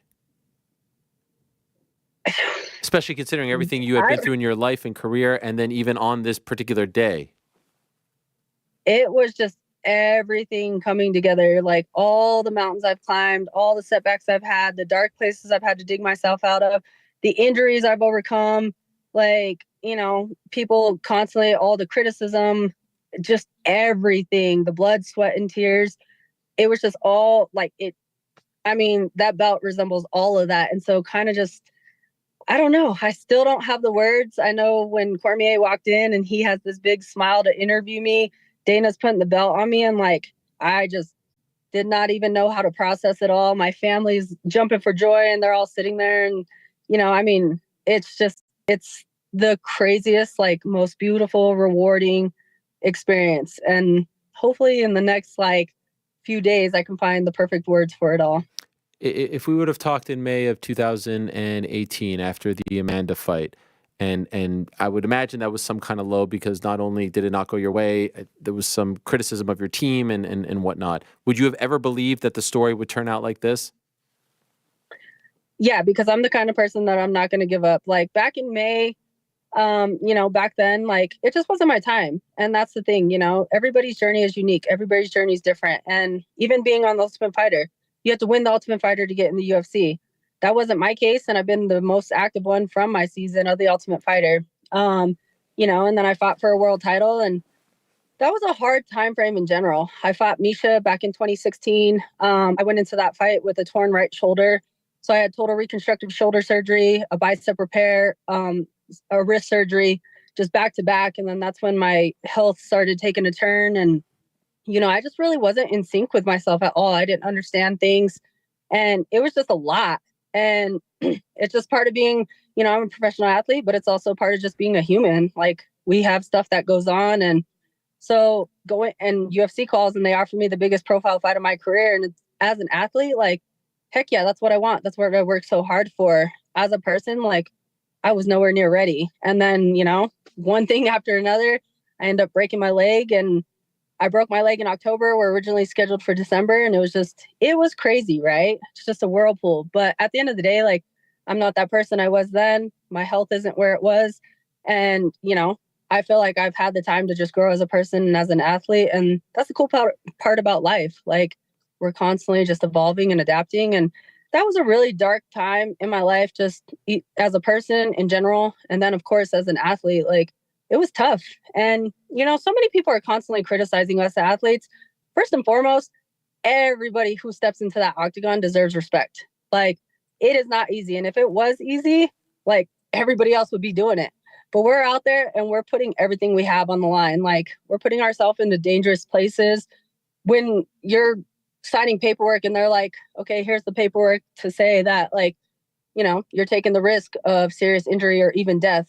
I mean, that's scary. But you have these athletes, all of us, we're out there doing it, and it's entertainment of these other people. But then you have people constantly criticizing us. Like, that's not cool.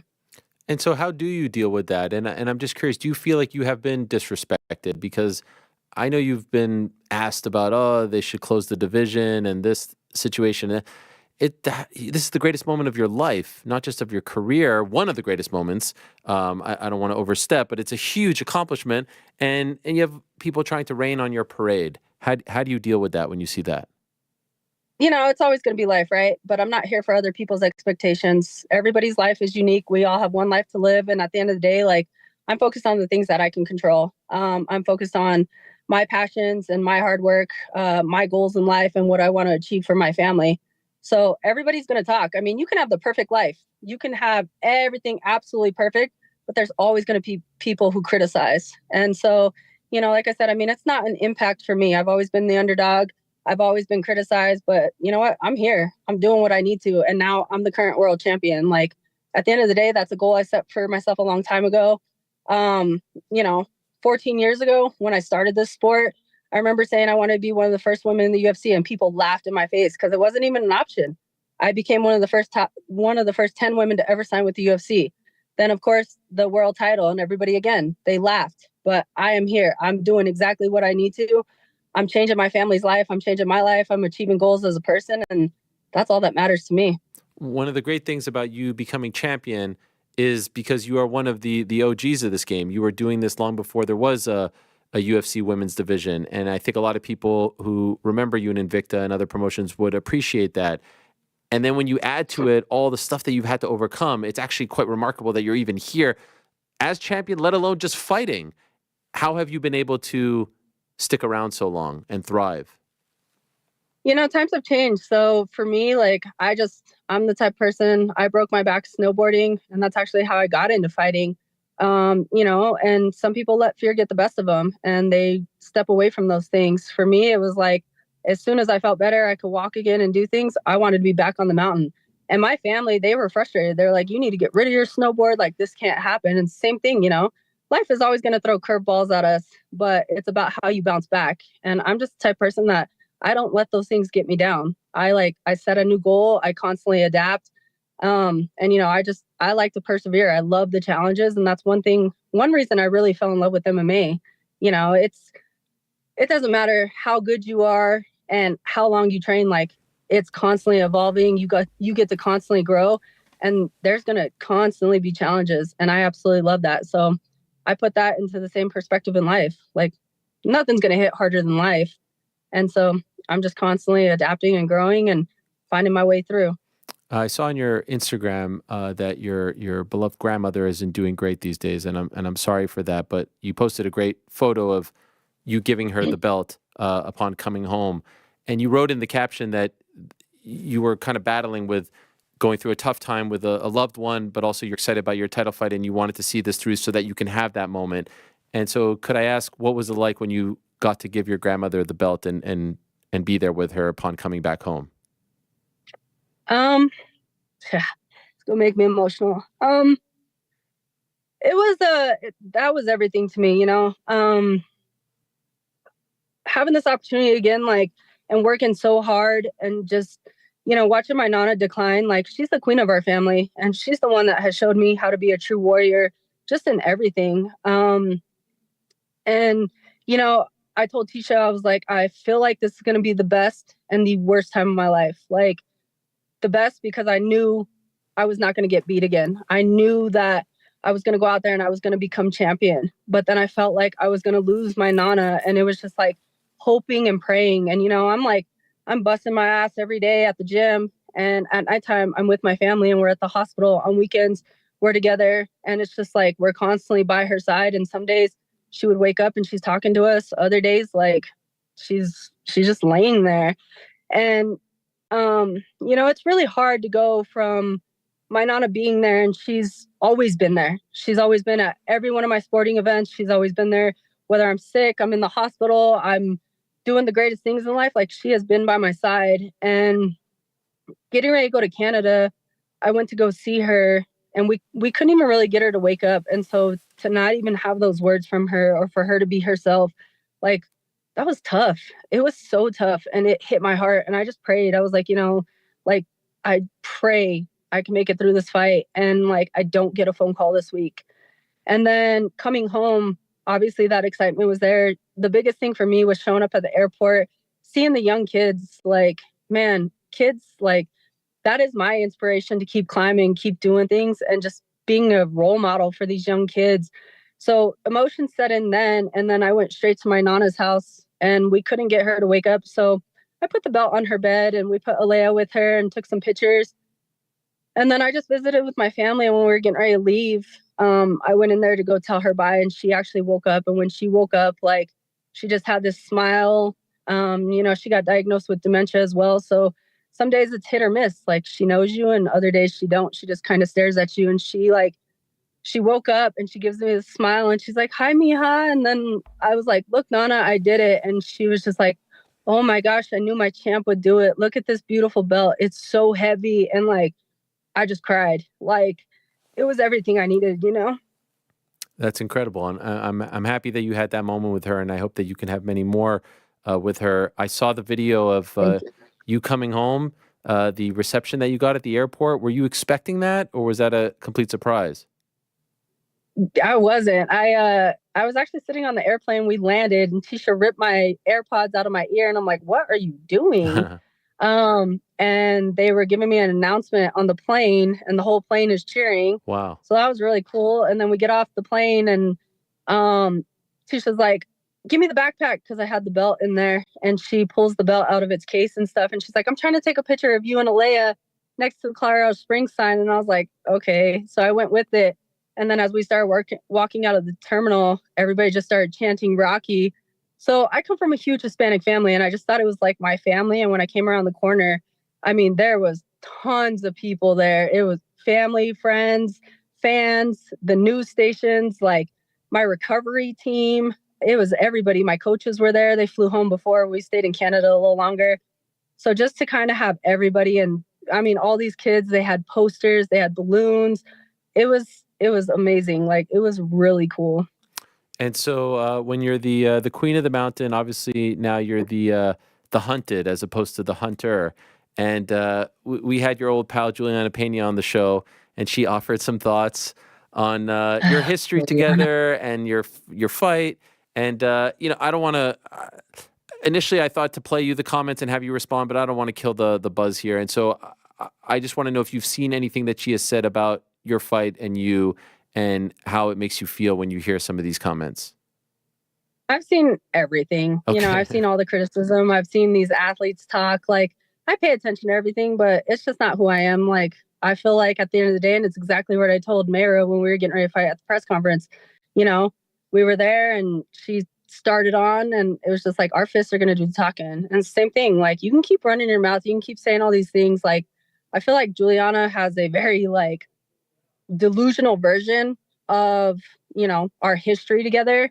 But it makes it fun, right? It's building a storyline. And the more she keeps talking and yapping, like, she's selling things. Good for you. But at the end of the day, our fists are going to talk. And I'll tell you what, like, it is a fight I've been waiting for since 2013 that we were on The Ultimate Fighter.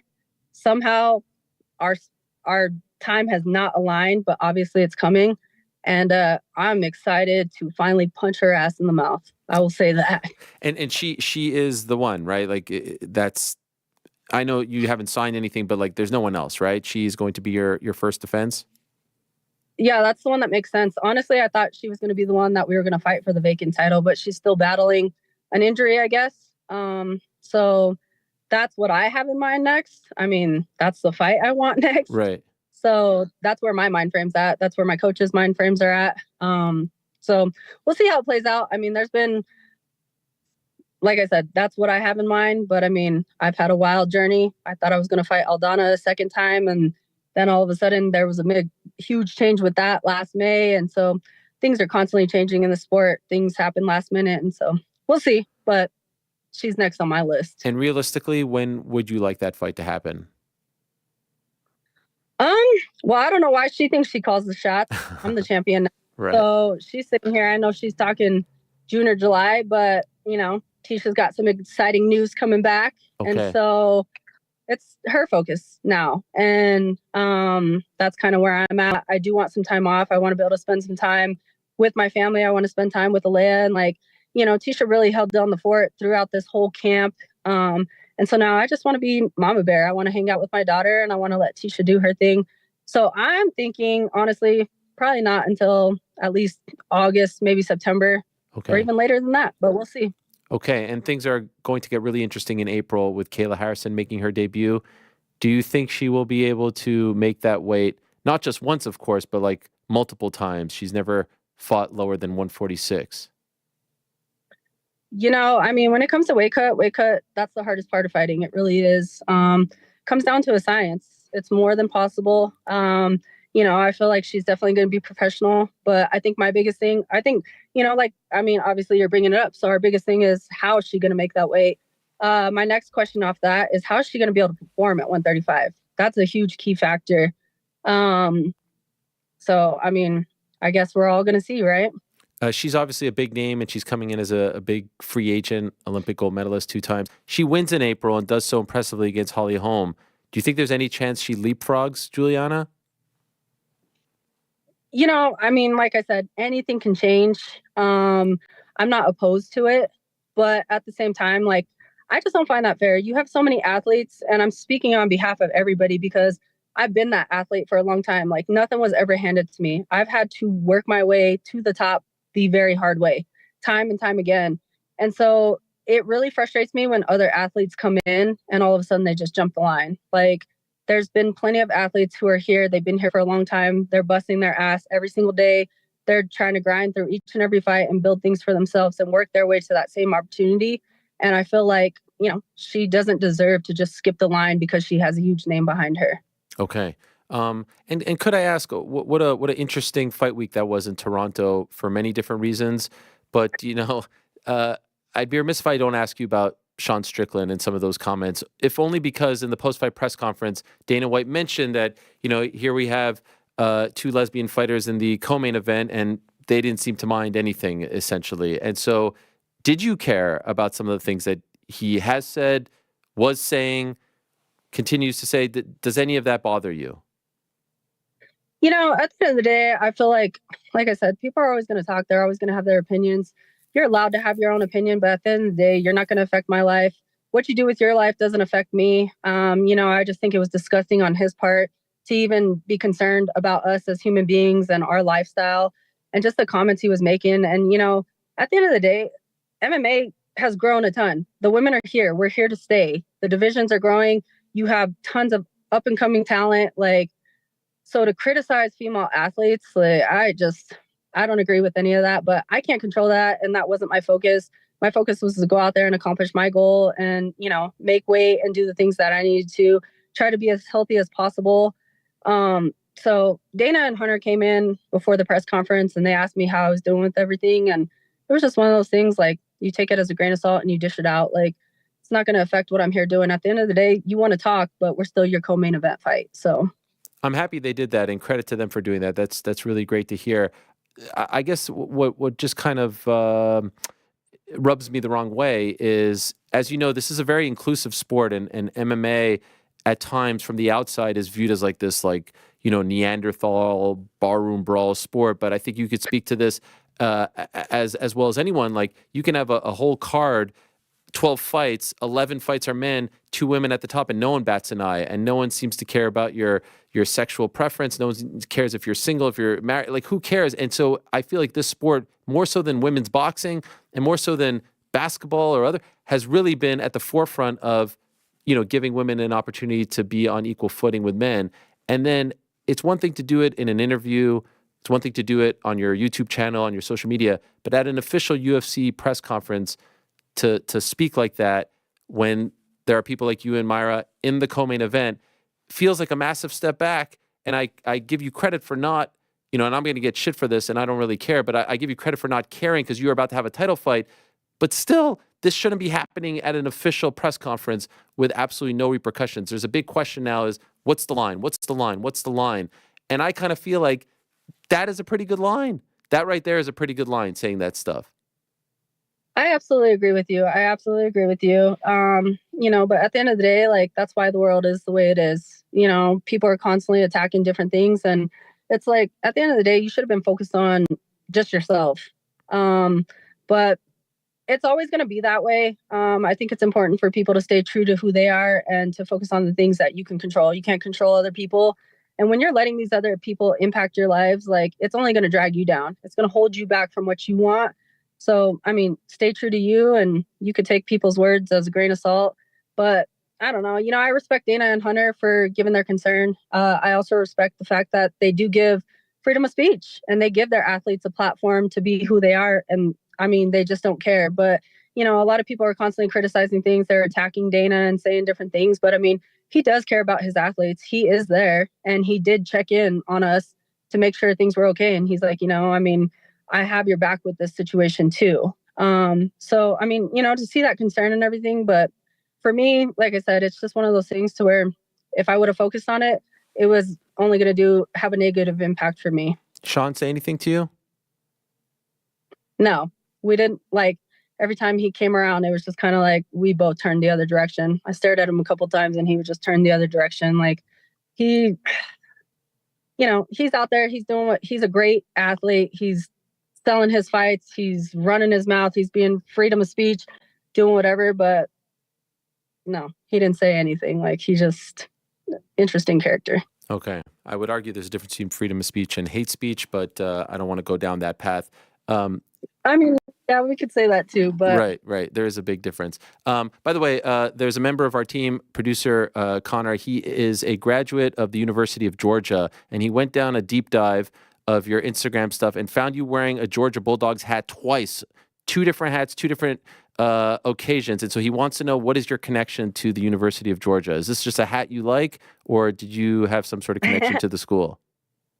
No, I'm a huge Bulldogs fan. My dad and his family is from Georgia, so I've always been a Dogs fan. And then, you know, I wear Ohio State too. My Nino, which is my godfather, he's from Ohio State, and his family. And so they've always bought us all the gear every time we go visit Ohio and everything else. But go Dogs. Okay.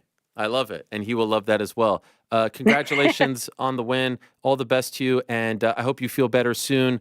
Enjoy the time with your family. Enjoy being champion for the first time in your career. Long overdue, well-deserved and well-earned. And well done on the big win in Toronto a couple of weeks ago. Thank you. I appreciate it. It was great talking with you. Yes, same here. There she is. Raquel Pennington, the women's bantamweight champion. Tremendous stuff. An inspiration to many. And I'm looking forward to that Juliana Pena fight. I like that she is calling the shots. It'll be interesting to see where that fight ends up. Does it end up on, you know, a card in the fall? Does it end up earlier? Juliana isn't going to get to call the shots, as Raquel said. And then what happens if, you know, if this fight is actually going to happen in the fall? What happens if Kayla Harrison does something crazy in April? If she knocks out Holly Holm in a matter of seconds, what happens then? It will get very interesting. I don't know. Is Conor back there? Yep, he is. Is he feeling okay? You were getting there, you know. Okay. A nice answer there. Connection to the Dogs. Yeah. Love it. We'll take all the supporters we can get. She even hit us with a Go Dogs there. I love it. I'm going to have to go back and clip that off. Is that okay if she also supports Ohio State? They're not big rivals, are they? We play occasionally. Is that allowed? She was cheering for in the Peach Bowl last year. Oh, they played each other, huh?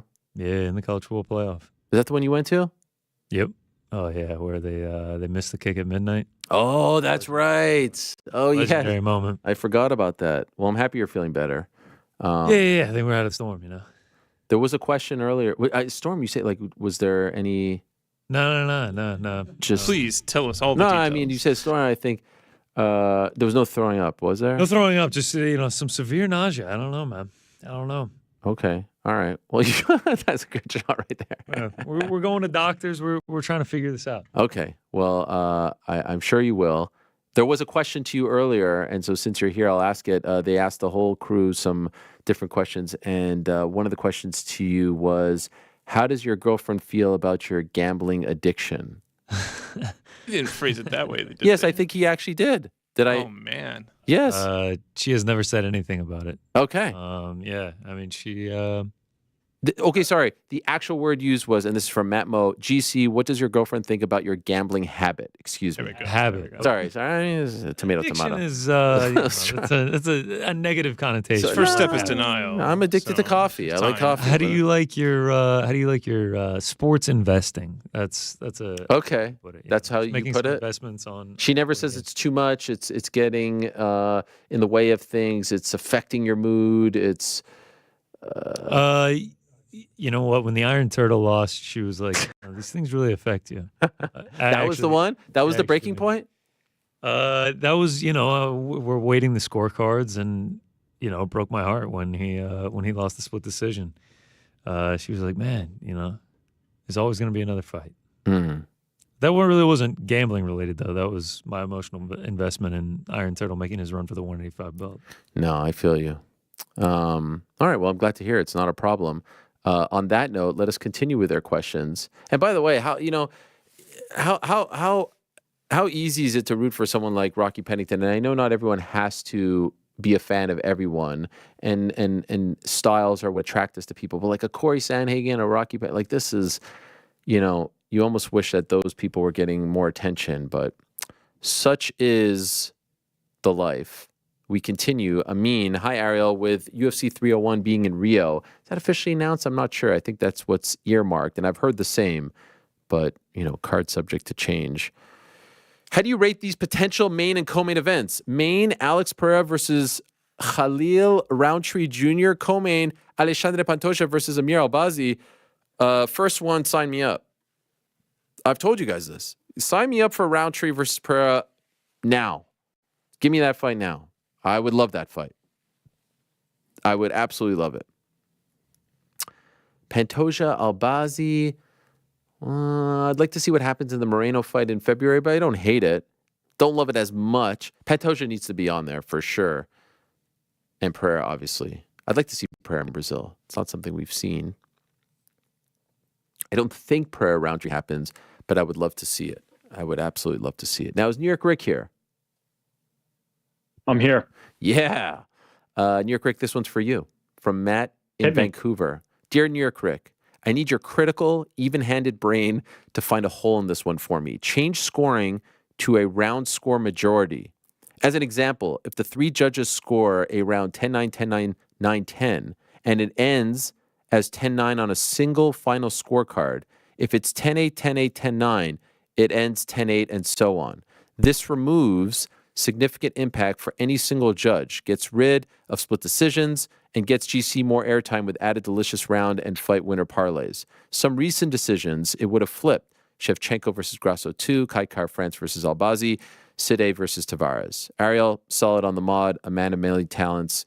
Can't wait to see you crush on CBC. Oh, Canada, go Canada. What do you think of this, Mr. New York Rick? Yeah, so this came up most, I think, fervently, like the voices behind it were most loud around Cater Emmett, I believe, was the one that kind of set everybody off on this. Yes. And ultimately, at the end of the day, it really would have changed like a handful of fights per year. So it's not quite the impactful solution that we're looking for. Now, if you're somebody who is on the side of those handful of fights where the person who you perceive to have won would have won those fights, then certainly it feels impactful. Certainly it feels very significant and very big, right? It feels like, okay, this is the solution that we're after. But ultimately, in the scope of how many fights are graded, scored per year, it really doesn't have that much of an impact. Most of the cards look relatively the same.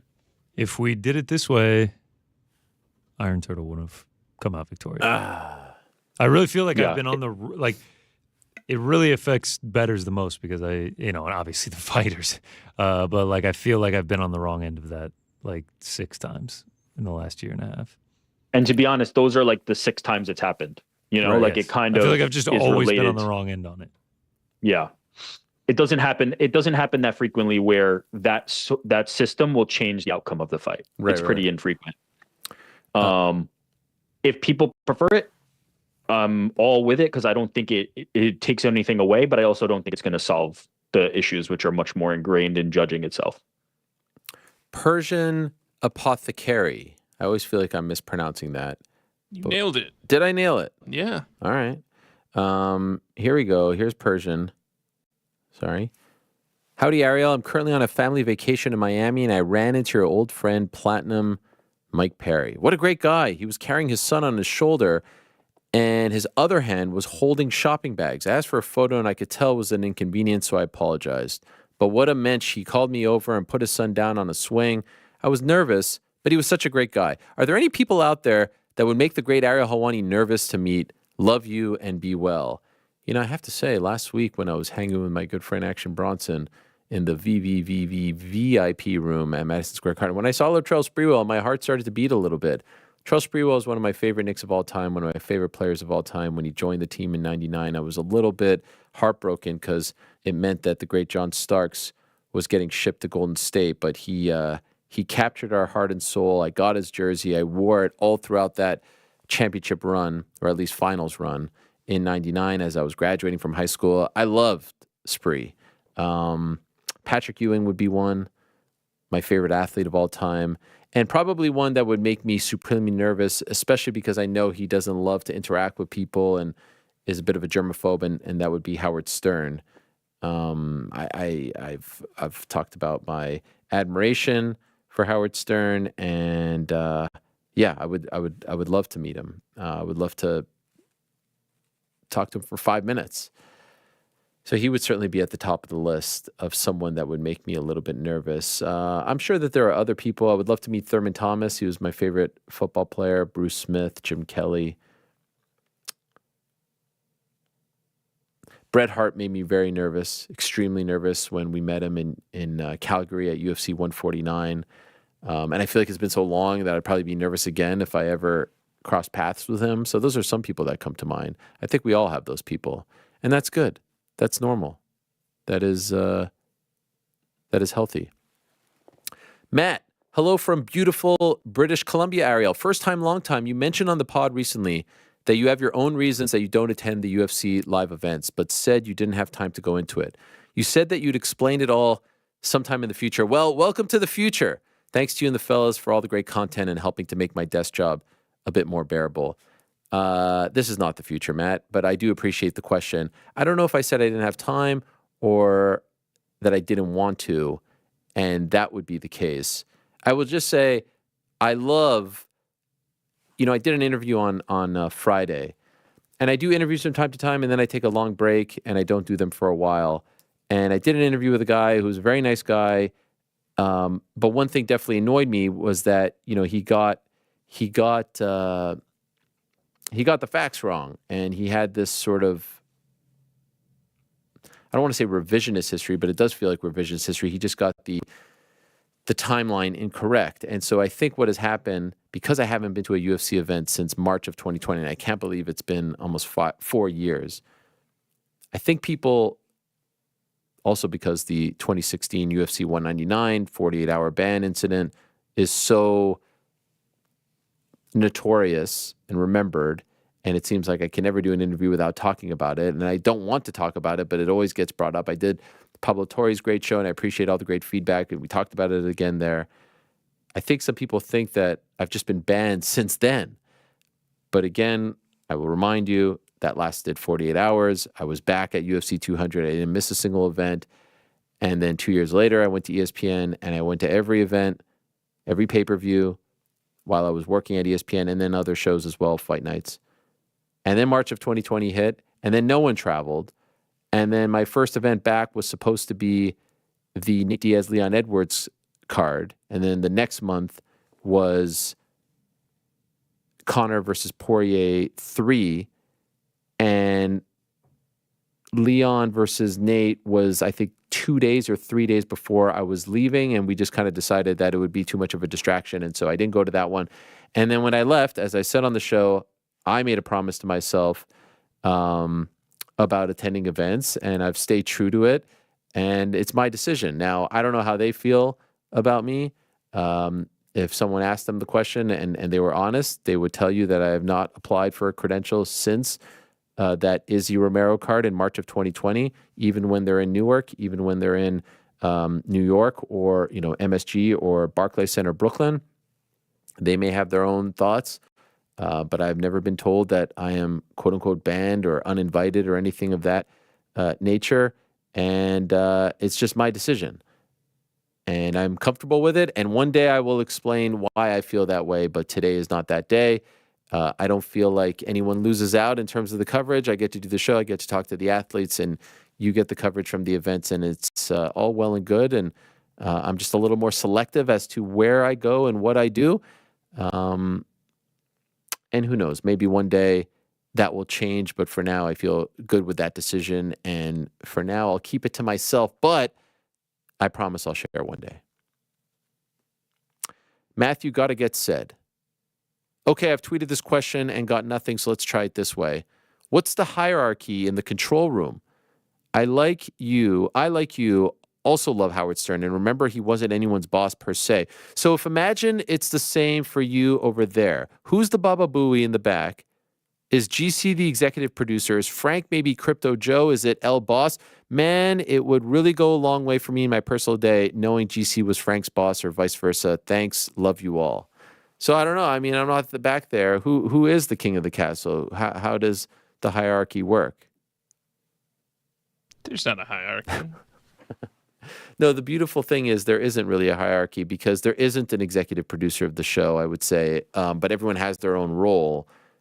And there's no overlap, right? Like there's no audio person. There's no one that does what Conor does, what Alex does, what Joe does, what Rick does when he's here and when he's remote. So I would you say that's fair, Frank? There's no like executive producer or coordinating producer. It's just everyone has their role and it all kind of meshes well together. Would you say that's fair? I think that's exactly right. In terms of the Baba Booey role, I would say you're probably closest to it in terms of like you're the one that I speak to more often, that you just kind of chime in. But your role is completely different than Baba Booey's. Baba Booey was more of the executive producer, and you're just a jack of all trades. That's a good way of putting it. So no, would you say that you're GC's boss? I mean, at times. You have to. And then at other times, he's whip. My boss. Okay. Yeah. It changes. Rick gets a little, He gets stern. a little, yeah, froggy. Crypto Joe, very specific. He's been known to flex. He's doing it right now. Wow. Because okay. he seems annoyed. Wow. What's wrong? Corporate Alex, staying true to his name, very bureaucratic. Just grabbed the clipboard. And then, of course, maybe Andy's the boss when she's there. She's on maternity leave, but maybe she is the boss. What about that? I think she thinks she's the boss. Yeah, I think that's accurate. What an interesting choice of words. She thinks she's the boss. Okay. Well, it's a great situation. Danny, Mr. Helwani knows. What are your thoughts post-Rumble heading towards Mania after the news of Punk's tricep and the uncertainty of Seth's knee? Also, the news about Brock changing the plan for Gunther for Mania as well. What would your Mania lineup look like? What a great question, Danny. Yes, when we were talking about the WrestleMania lineup, I had no idea that there was news out there that Punk was out. Tore his tricep. Heartbreaking. I feel for him because it seemed like he was enjoying this incredible period in life where he was drama-free and really happy to be back, and then another injury. I thought it was a shoo-in. Punk, Rollins, Cody, Roman. I think I said on Monday Bailey, Rhea, but I feel like they're going to go Bailey, Io Sky, Rhea, Becky.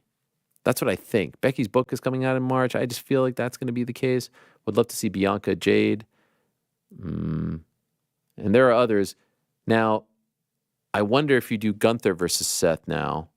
Gunther's destined for greatness. He's unbelievable. But yeah, it is a bummer. The one thing I know for sure, it has to be Cody Roman. And I think someone else asked me this question, and I don't know if I chose it. Someone said, how do you avoid it being too predictable? Guess what? I would have bet my house Cody was winning last year. And so I don't feel comfortable until he gets to 1, 2, 3. And this is no knock on Roman. I think Roman's fantastic. We need to see Cody get over. We need to see him finish the story. We need to see him get emotional. What a journey it's been for this guy. He leaves the company. He goes all over the world. He goes and helps build AEW. He comes back. I mean, he's the greatest. He's arguably the best representative that the company could possibly have, especially during this time. And I'm not saying that's why he should be the champion. He has put in the time. It's an amazing story with his father. Give him the damn belt. It would be great.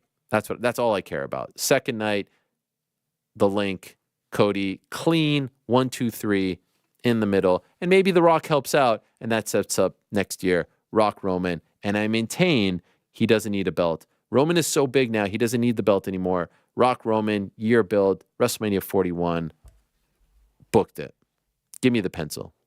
Mario, suggestion. GC said he was... Oh, this might be... I apologize for bringing this up, GC. I did not know, obviously, about how you were feeling when I picked this. Let's put a pin in that one. Okay, all right. I am moving along. Chris, hello, Ariel. As soon as I saw WWE needed a commentator, for some reason, my mind went to you. Obviously, I know you're way too busy and wouldn't want to travel. But if you were able to and the stars aligned and WWE reached out with a great offer, would you? And number 2, I'd like to see Canada's own CVV. I believe that's Chris Van Vliet and Ariel collab soon. Thank you. I've been on his show, I believe, once before. You can see that on YouTube. As far as the first question, in October of 2020? I think it was 2020. I did do, I don't know what you would call it. I was asked to do a tryout to be a commentator, and I've never felt like I would be good in that role, whether it's play-by-play or color. It's a very, very hard role, and there's a certain skill set. Like, I don't know if a lot of people can do this, and I don't know if I could do that. And so the role, I did it, and it was a great experience, and I did it with Michael Cole, and I did it with Corey Graves, and they couldn't have been nicer. But I knew that I wasn't going to be the guy for this. This is when they were trying out some other people a few years ago. I just felt like I wasn't going to be the guy for it. Like, McAfee's incredible at it. Everyone they have there is great. And I think that I could do other stuff as well, if not better than others. I loved what Stone Cold was doing with his Broken Skull Sessions show, or the stuff that I was doing with TNT/BT. That I feel like is more suited to my strengths. I think I could be the heel commentator quite well. I think I could be a good Heel-Wani-like character on the air. But doing that sort of kayfabe, play-by-play, color, I don't know. The other thing that I was interested in was a sort of Manning cast-like situation where, you know, we're watching it, but it's for more of the older fans who don't want the kayfabe commentary, but want talk, commentary, interviews, exactly what we've seen from the likes of Peyton and Eli. And, you know, who knows? Who knows? But like I said, and I had a nice therapy session with my good friend John Pollock yesterday, because a lot of people were asking if I would do the prediction show with him. We've been doing it for, I think it's been 14 or so years. And he didn't reach out, and I was a little bummed out about that. And, you know, I was a little bummed about some of the comments last year. And we went back and forth, but no hard feelings. I didn't consider him a friend or lost respect, difference of opinion. And we got to lay the cards out and express ourselves and share our feelings. And that was a crazy thing last year. And what I said to him was, you know, I had said no to several things. And when I did that package for Extreme Rules for the Seth Riddle match, DC was involved. And I remember listening to that and watching myself on WWE programming, which I had watched for so many years as a kid. It just gave me this fun, exciting feeling inside. And I said, you know, if the opportunity comes back, I'm not gonna say no, and I'm gonna explore it. And then Montreal happened, and you all know that story. And that was pretty much it for then. And it turned into this whole thing.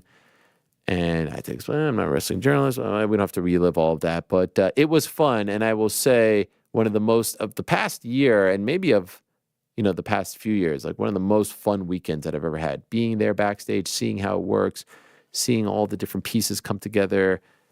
Paul Heyman and I mean, it was just amazing. Montreal, my dad's dropping me off. Great vibes, great feeling. Very happy to have done it. And who knows? I appreciate you thinking of me in that light. But what a big coup for them to get Pat McAfee back. Monday Night Raw seems to have become the crown jewel once again. It felt like it was moving towards SmackDown.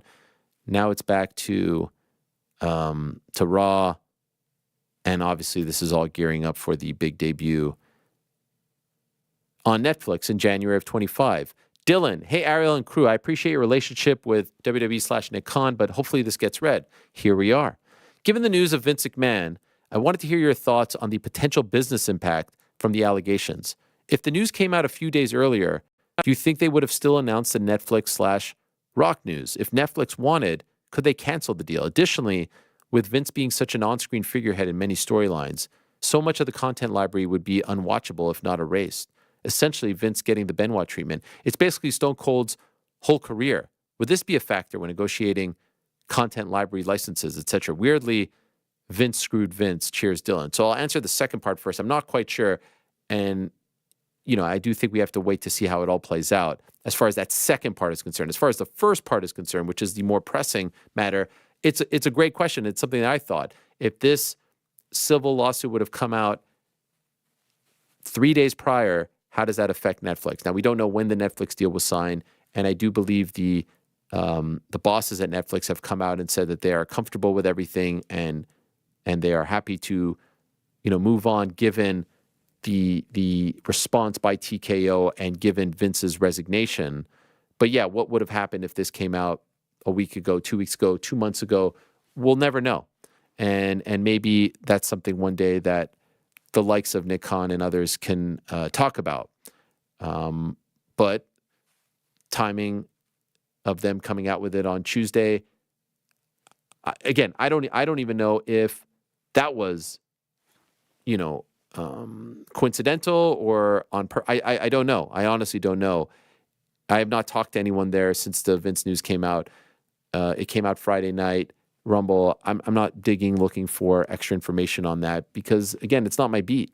Where am I going to report on this stuff? I guess I could report on it on Twitter, but it's just not my beat. But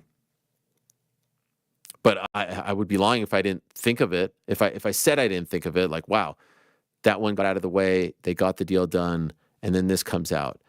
What timing? So it's going to be really interesting to see. And credit to Eric Bischoff. I heard his podcast yesterday.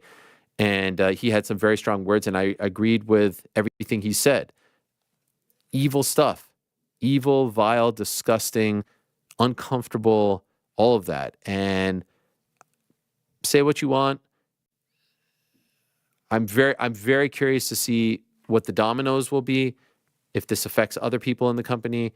I'm curious to see what the fallout is as far as the culture and the impact on the company.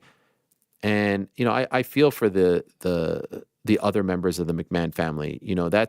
That's Paul Levesque's father-in-law, that's Stephanie's father, that's Shane's father, that's Linda's husband. They don't deserve this. They don't deserve to be dragged through the mud. To the best of our knowledge, they did nothing wrong. And so I feel for them. And I know that you can criticize the way Paul handled the press conference, given what he said or didn't say. But I do think you have to remember to a degree that it is his father-in-law. It is the grandfather of his children as well. It's a very tough spot. It's a very unique and tough spot. It's really tough. And so what happens from here will truly be the test and will give us an indication as to how seriously they view these allegations. And again, like I said, it's a big test for Endeavor. It's a big test for Endeavor, considering how the Dana White situation was handled last January, and this is not the same. But I'm very curious to see how they handle this one. So let us see. But yes, what a potentially horrible ending to, one of the most important careers in the history of promotion, combat sports, sports entertainment. And if you haven't read it, if you've even read the stories, I mean, it's evil. It's evil. It's an evil abuse of power. It's horrific stuff, and no one deserves that. And I feel for everyone affected. I really do. So let us see. Irish Tuna. Firstly, I would like to point out random similarities between us. I am 36. I have an 8-year-old son named Oliver who is in his first year of competitive soccer and has grown to love it. We are on a similar Premier League journey of learning the league and really bonding through the whole experience. I love this. My condolences to you about the Bills. I imagine it to feel tough right now after a great season. It does. As a 49er fan, that's all I can do is imagine, because the Niners are headed to the Super Bowl. Wow, you had to kick me there. All right. That said, if you had to choose between the Bills and the Knicks to win a championship once in your life, which is it? I have been asked this question many a time, and this is an incredibly tough question to answer. I don't know. The Knicks are rolling right now, and I pray that I can just see them win once. And I've seen the footage of them winning in 70 and 73. I would love to see that happen. But they've won before. They've won before. And I see where you're going with that. And I will add this. I say this all the time about the Bills. I want to see them win for selfish reasons, because I've been a fan since 1990, because it would make me very happy, and I hope I can share that with my kids. But honestly, I want to see the Bills win for Western New York more so than for myself. I want to see them win for that community. I want to see them win for Buffalo, for everyone who has lived, died, breathed everything Buffalo Bills, dating back to the 4 Super Bowl appearances and prior to that. Those people deserve it. And people scoff at the word deserve. Those people, I mean, everything is about the Bills there. It's the whole community. It's in their blood, and they've never had that. So, yes, the Knicks have those 2 championships. I've never experienced that. Anyone born after 1973 has never experienced that. But at least there's footage of them, and there's banners, and you can say they've climbed the mountaintop at some point in their franchise history. The Bills have never done that. And New York City and New York State have celebrated many championships. The Giants, the Jets in '69, the Mets, the Yankees, of course, the Rangers, the Knicks, the Islanders. Western New York, Buffalo has never won anything. The Sabres haven't won. The Bills haven't won. And so I think it would feel really, really great to see them get that victory. But, right now they're out and the Knicks are rolling, and I would love nothing more than to see that championship in June. So, it's impossible for me to pick. I will just add the distinction of, with the Knicks, it's like purely selfish, and I would love to see it for myself, because I would cry. I remember in 95, when Ewing missed the finger roll, I was in my mom's car and she was dropping me off at school, and I was in 8th grade, and I said, I cannot, and this is May, I cannot wrap my head around the idea that I'm not going to see these guys for another 5 months. I was obsessed with them. The 90s was my peak. Bills, 4 straight Super Bowls. Knicks make the finals in 94. They're battling the Bulls. They make the finals in 99. They're one of the best teams in 97, et cetera, et cetera. And then it all goes to shit. The Expos were the best team in baseball in 94. And so I just want to see them once. Both of them. I can't pick. I'd love to see it for Western New York and for all Knicks fans now. Just once. That's all I ask. 2 championships. Expos are gone. So you're off the hook. Sports gods, you're off the hook. Those 2, no dynasty, no repeat. I just want those 2, and I'll die in peace. That's it. Jamal 2020. Aloha, do you think DDP is trolling you? I don't think DDP is trolling me. I will say that disappointing, and I will also say the lack of response in the aftermath, disappointing from him and from his team.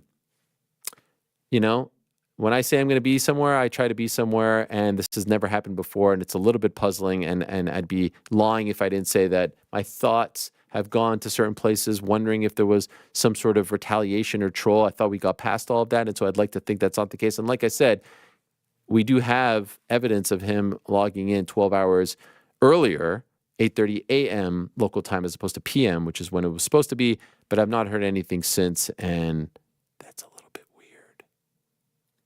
That is a little bit weird. Okay, just a couple more here. We do have... You remember that pen that we had in it? The question earlier? Yeah. You can remove the pen. He is back, but I don't remember what the question... Oh, yes. This was the question. Suggestion. GC said he was going to vlog for the upcoming pay-per-views. And by the way, you weren't here, GC, when I said this. I said I didn't know, obviously, about your state when I chose this question. So I apologize if it takes you to a bad place. This is really Frank's fault because I forgot about this. Wait, what the hell?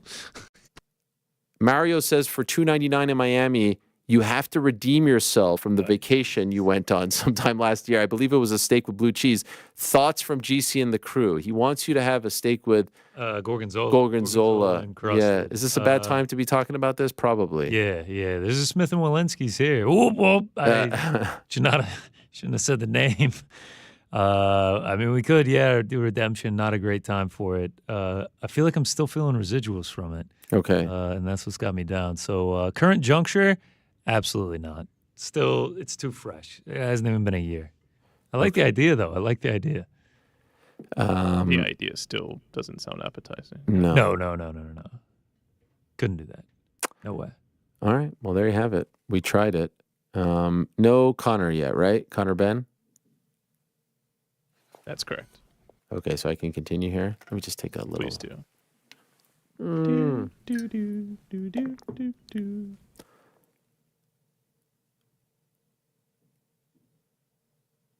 Billy Boy, hey Ariel, if you were the same kid who made the decision to begin covering MMA all those years ago, but in the year 2024, what space would you choose to cover and why?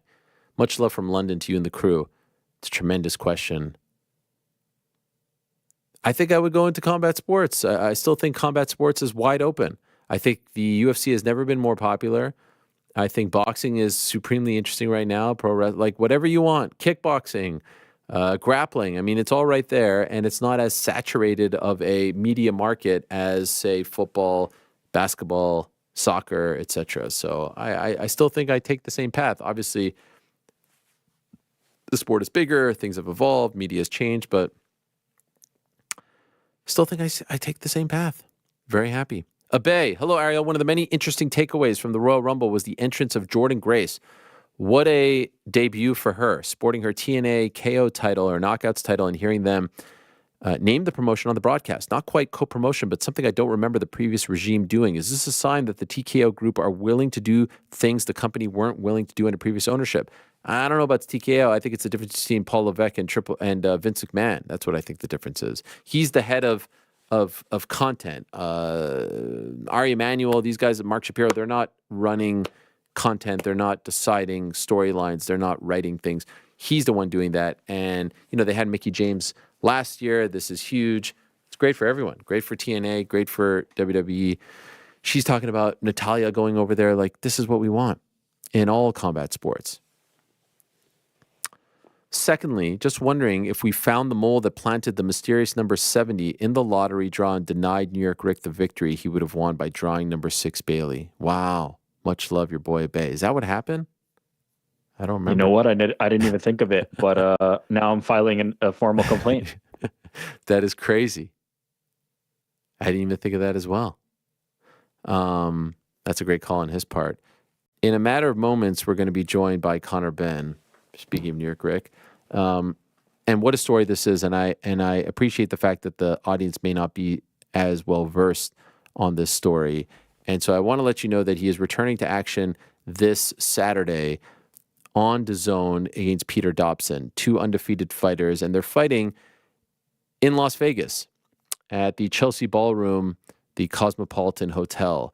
And his story is a fascinating one because last October, he was supposed to fight Chris Eubank Jr., and it was supposed to be one of the biggest fights in the history of British boxing because, of course, their fathers had an amazing rivalry, and his father, Nigel Benn, and Chris's father, Chris Sr. And unfortunately, just a few days before the fight, it was called off because of the fact that we found out that there was a failed drug test and then another failed drug test. And this turned into a whole thing because the first one was from July of 2022, and then the second was from September, I believe. And both Conor Benn and Eddie Hearn, his promoter of Matchroom, were very vocal about, their innocence, and they appealed, and they actually won the appeal. And then in August of this year, so almost a full year later, the UK anti-doping agency appealed the independent National Anti-Doping Panel's decision to clear Conor Benn of any wrongdoing after those 2 VADA failed drug tests.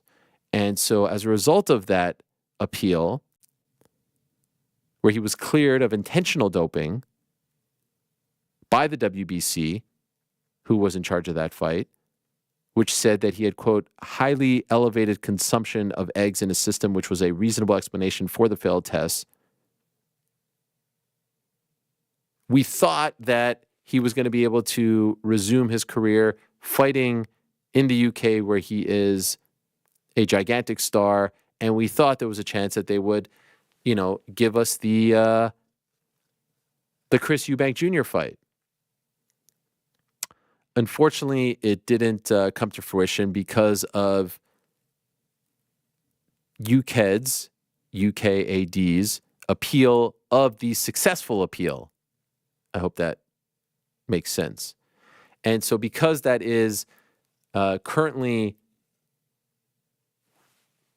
in process, developing, he is still not cleared to fight in England and be licensed by the British Boxing Board of Control, the BBBOC. Now, there are other commissions in the UK, the PBA, which works with the likes of Misfits, or at least worked with the likes of Misfits. Now it seems like they've split up, that have said, yeah, we'd be into it, but, Matchroom does a lot of work in England. Obviously, they promote. They are the top two. It's them in Queensberry. Boxer, obviously, in the mix as well, and they have a big show this weekend, too. They want to do everything above board, and they don't want to go commission shopping necessarily or jurisdiction shopping and take this fight. This is like Fury Usyk, you could get away with it not being in the UK. Obviously, the UK would be the best spot for it. This fight has to be in the UK.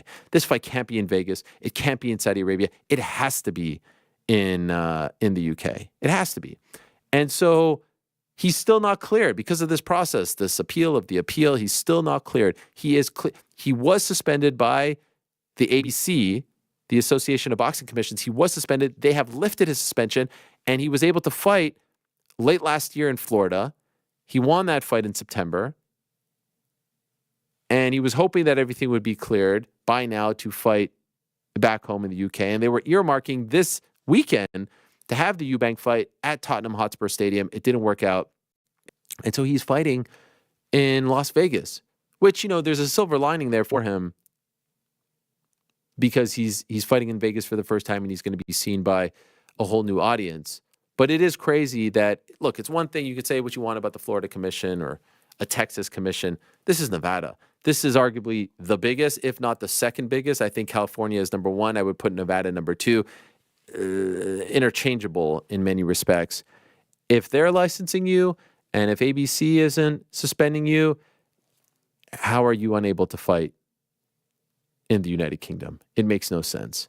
And so this is quite the saga.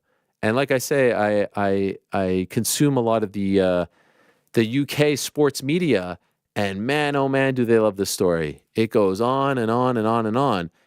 And I would say, look,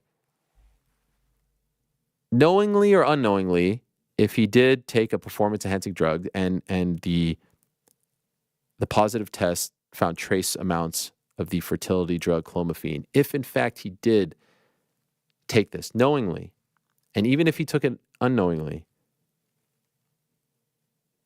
you're getting suspended by 12 to 15 months tops.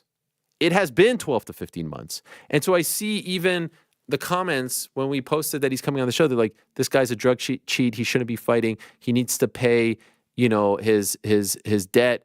He needs to be suspended. He needs to be punished. It has been 12 to 15 months. When he fought in September, it was 12 months. It was about 13 months since the positive test, the first one.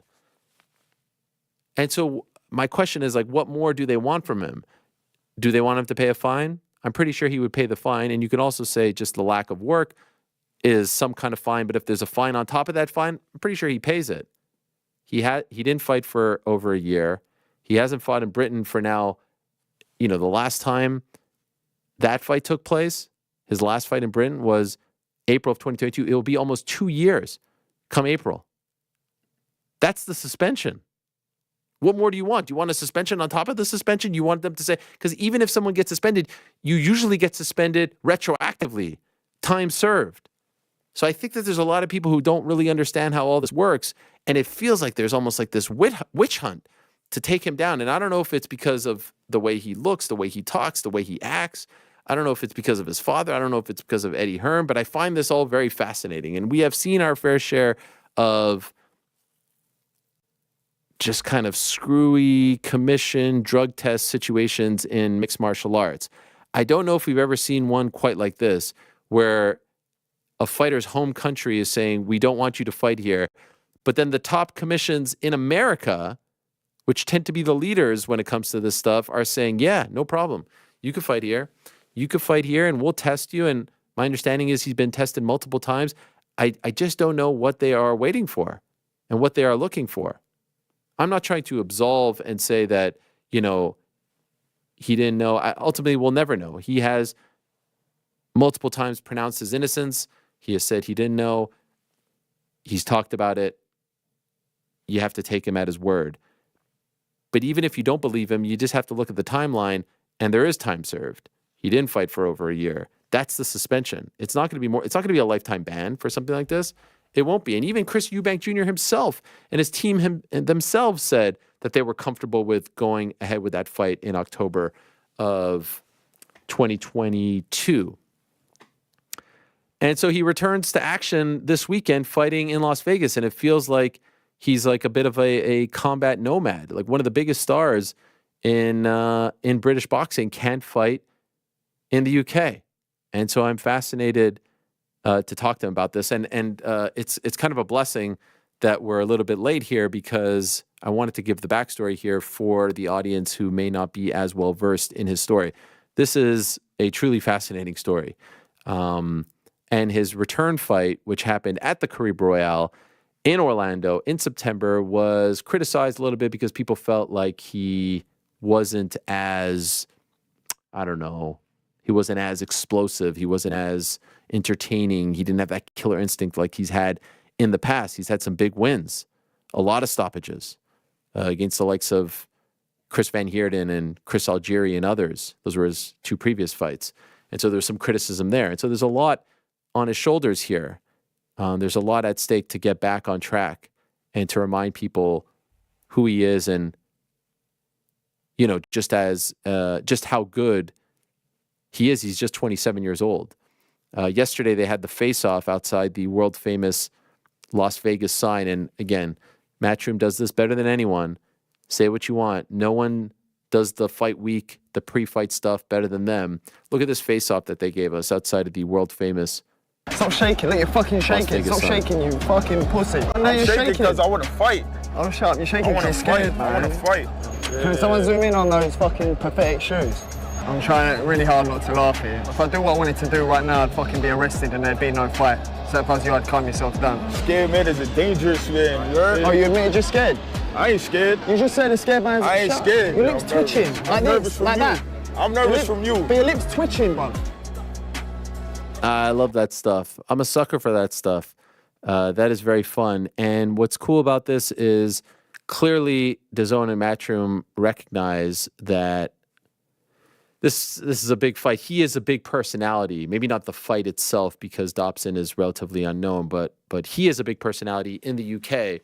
And so they're not doing this fight, at 10 p.m. Vegas time, where it would be 3 a.m. in the UK. I believe the ring walks are at 10:30 UK time. And that is 5:30, 10:30 UK time, and that is 5:30 Eastern time, and that is 2:30 in Las Vegas. So that's good. They're doing it earlier. And he's the main event. So it's not like he's fighting in the prelims. He's the main event. There's a lot on his shoulders. There's a lot at stake. And I believe that the good folks at Matchroom and Eddie Hearn think that this will get resolved, that the UKED's appeal of the successful appeal will be denied, and he'll be cleared once and for all to fight in England, to be a licensed fighter by the BBBOC, and that he can fight in April or May. But if he loses this fight, it's all for naught. So that is coming up. And I think he's a pretty big favorite, right? I think he's like a minus 1,000. Oh, crap. Why is it sometimes that I go to best fight Minus odds? 1,400. Oh, yeah. Minus 1,400. See what he is by KO. Yeah. Minus 280 by KO. Okay. You sprinkling anything on that? I don't know. 10 rounds, 12 rounds? 10. Sprinkle on a minus 280. You'll sprinkle on it? No. I said you can't really sprinkle on a minus 280. And I gotta throw it in. Maybe parlay pals? No H-Dow. No H-Dow. No. So I've been told that he's just completed his medicals and he will jump on shortly. So since I gave you that whole background, I was hoping that the background would lead to him coming on. We go back to the questions, Frank. What do you say? Sounds exciting. Yeah, know yourself. Need more Frank. This guy's name. Much love, AJ and the entire crew. Please expand on Aljo's recent interview where he said there's no need for managers for most fighters. Suga's been saying this for a while. However, I look at the likes of Markel Martin or Jason House and think potentially otherwise. You are one of the few that talks to both sides of the aisle. How do you feel about this? I understand what he is saying. I do think it's good that, and there's a lot of guys who don't have a manager. Tom Aspinall doesn't have a manager. And look, he got the interim title fight and all that. But I do think it's good to have that buffer when you're negotiating. Ultimately, your relationship with the UFC is what's going to be most important. So having a good relationship with Hunter Campbell, having a good relationship with Dana White is most important. You can have the best manager in the world. If they don't like you for whatever reason, if they don't want to promote you, if they don't want to push you, it's not going to work out. But there have been cases where actually fighters who weren't in good standing with the UFC hired managers who were in very good standing with the UFC, and that ultimately got them over the hump. And as we know, there are certain managers that they really, really like, and there are certain managers that they really try to encourage fighters to sign with. And so that's another case where a manager can be of great help. And so it depends on the person. But overall, I do think that there's a need for them. And it's not just about negotiating with the UFC. It's about sponsorships. It's about, social media stuff that you can gain income from. There's a lot. I tend to think that it's very stressful to be a pro MMA fighter, a pro fighter, period. And so there's some stuff that you want to take off your plate. And if you have a good manager who can help with all that stuff, it goes a very long way. Now, the role of the manager in MMA is a lot different than the role of the manager in boxing. But in MMA, I would say I understand why certain fighters say this, but I do think that it is important, especially if you're trying to come up and you get someone who has, if you're a guy who's looking to break into the UFC and you're looking for a way in, hiring a manager like a Jason House who has a great relationship with the UFC can make all the difference, especially for those short notice fights. So definitely think you need it.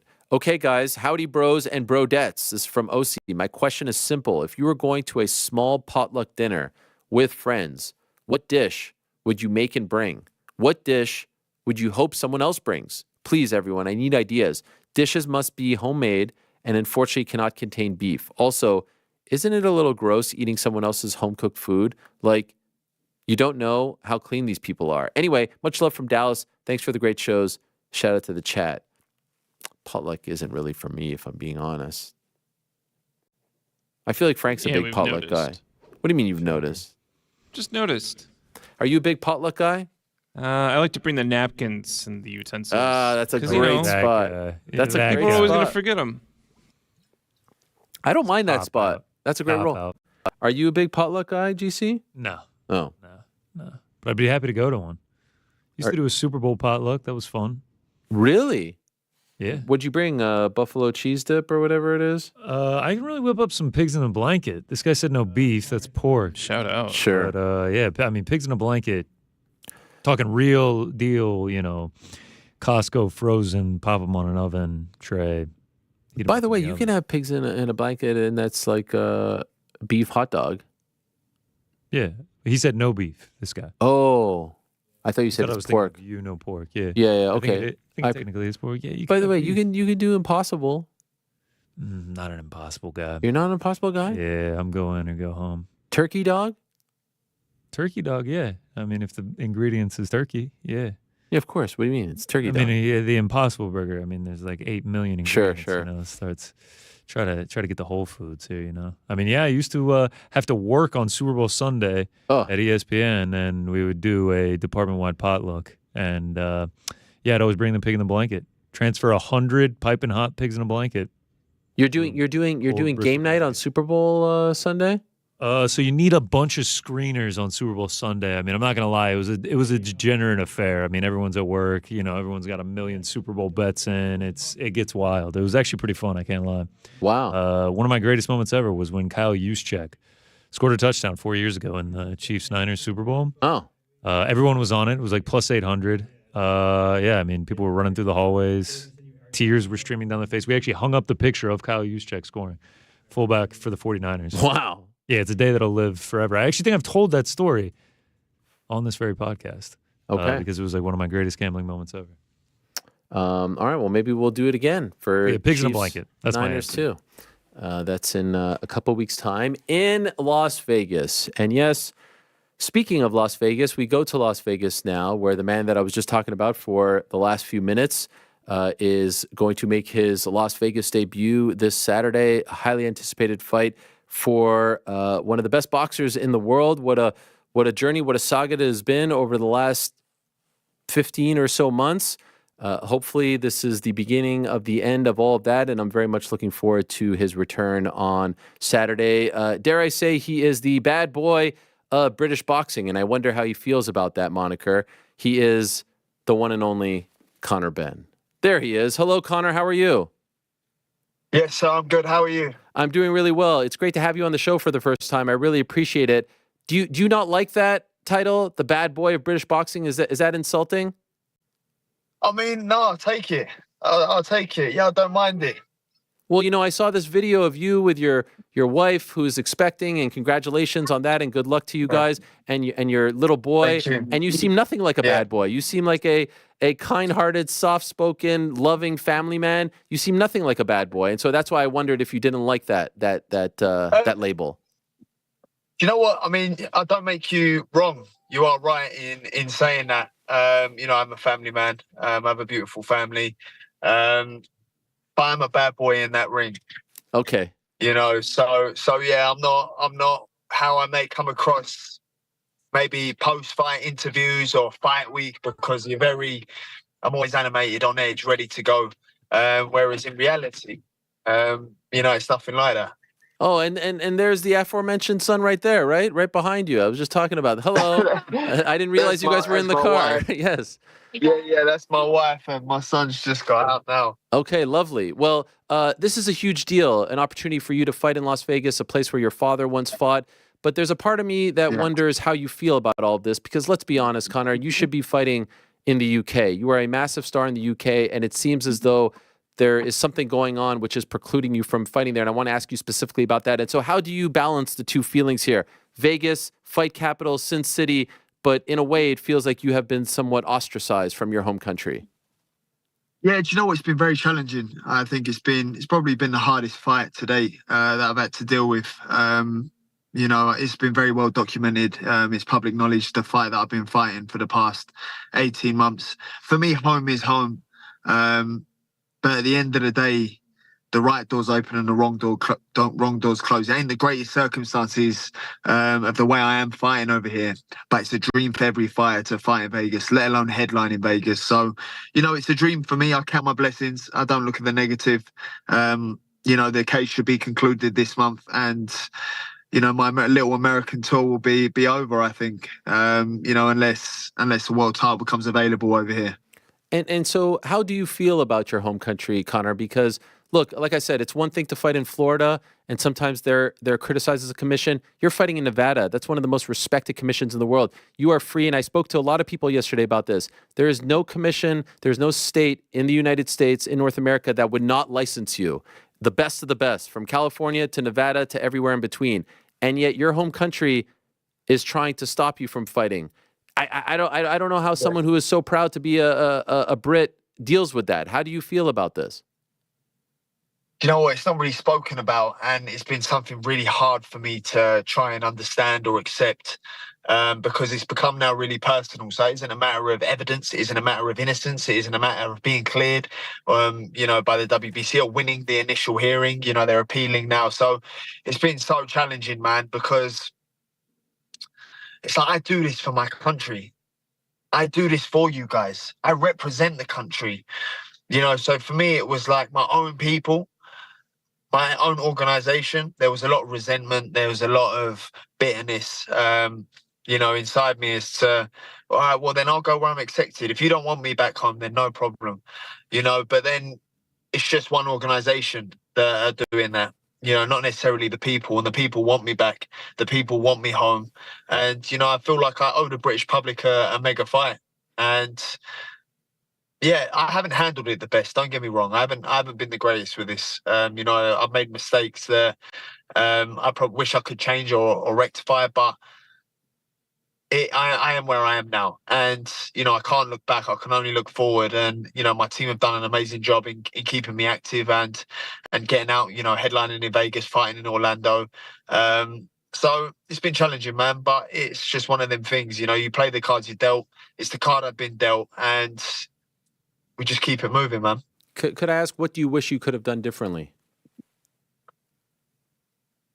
When I went through this period, I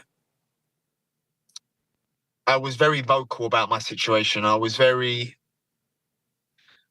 the way this was dealt with, you know, publicly and internally as well, from, you know, the organisation in England that, you know, allow fighters to fight in England. The way they dealt with this, you know, it was really, I could see there was an agenda. I could see there was a motive. And, you know, to be approved elsewhere to fight, for me, it was like, what more do you want me guys to do? What do you want me to do?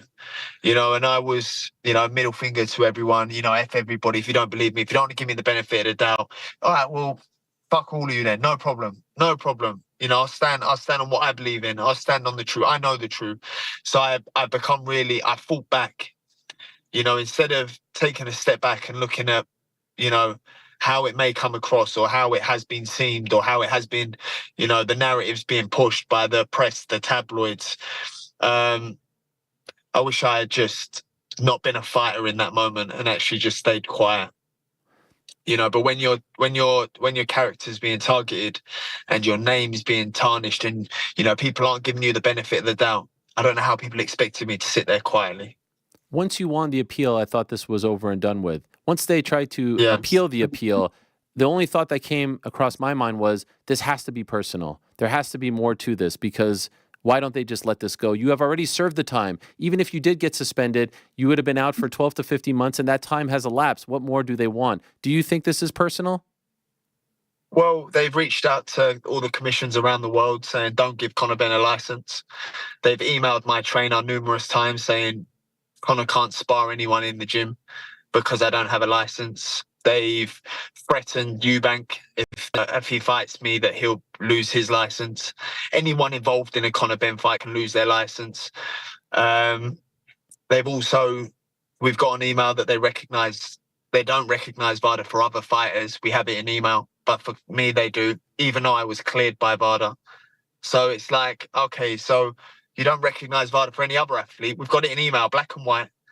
But even though them fighters were banned by VADA, I was cleared by the WBC and their test, and you say now you recognize VADA. So it's double standards, and it's hard, man. Because how do you tell a 26-year-old how to deal with this? You know, listen to the lawyers and just go missing and not talk about it. Let's just hope it just dies out. Or I just can't do that. It's not who I am. And there was a way out in lying and saying, oh, I accidentally done this. And I spoke to my dad. And my dad said to me, son, it's not, you can't do that.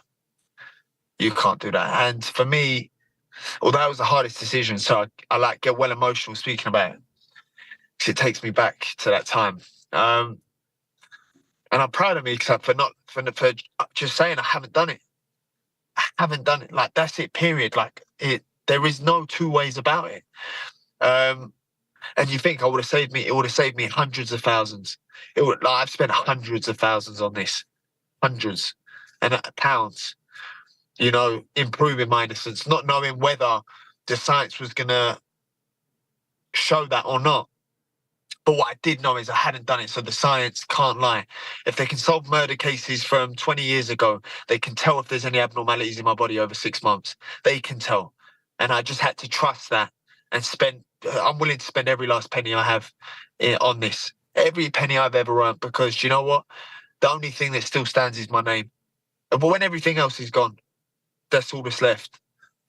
I'm sorry for drumming up these emotions. I don't mean to do that, and I appreciate you talking about it very, very much. Especially this is the first time, and I've followed your story and your case for a very long time, and I'm curious how you feel about this. I also don't feel, if I could be so blunt, I don't feel like you get a fair shake from the British media as well. I feel like they seem to have some sort of bone to pick with you. Do you feel like you are covered fairly over there?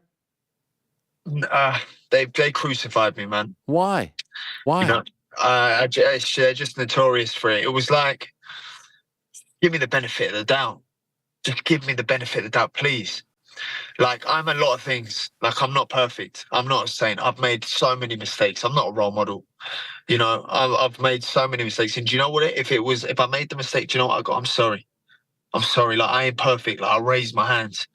Like, I'm just like you. I battle demons like everybody else. I've made mistakes like everybody else. Some bigger than others, some less than others. One thing I'm not is a cheat. That's one thing I'm not. So I can't just sit there and just let my hard work be tarnished, let the Ben name be tarnished. I'm going to protest it and shout it from the rooftops. And the more I spoke about it, the more the tabloids used it as, well, I don't even know. It's like, what do you want me to do? Like, there's nothing more I can do. I'm fighting this too for now. I'm spending my money on this. There's nothing more I can do. So it was hard, but I'd say there's maybe a little bit of resentment towards the British public and the media.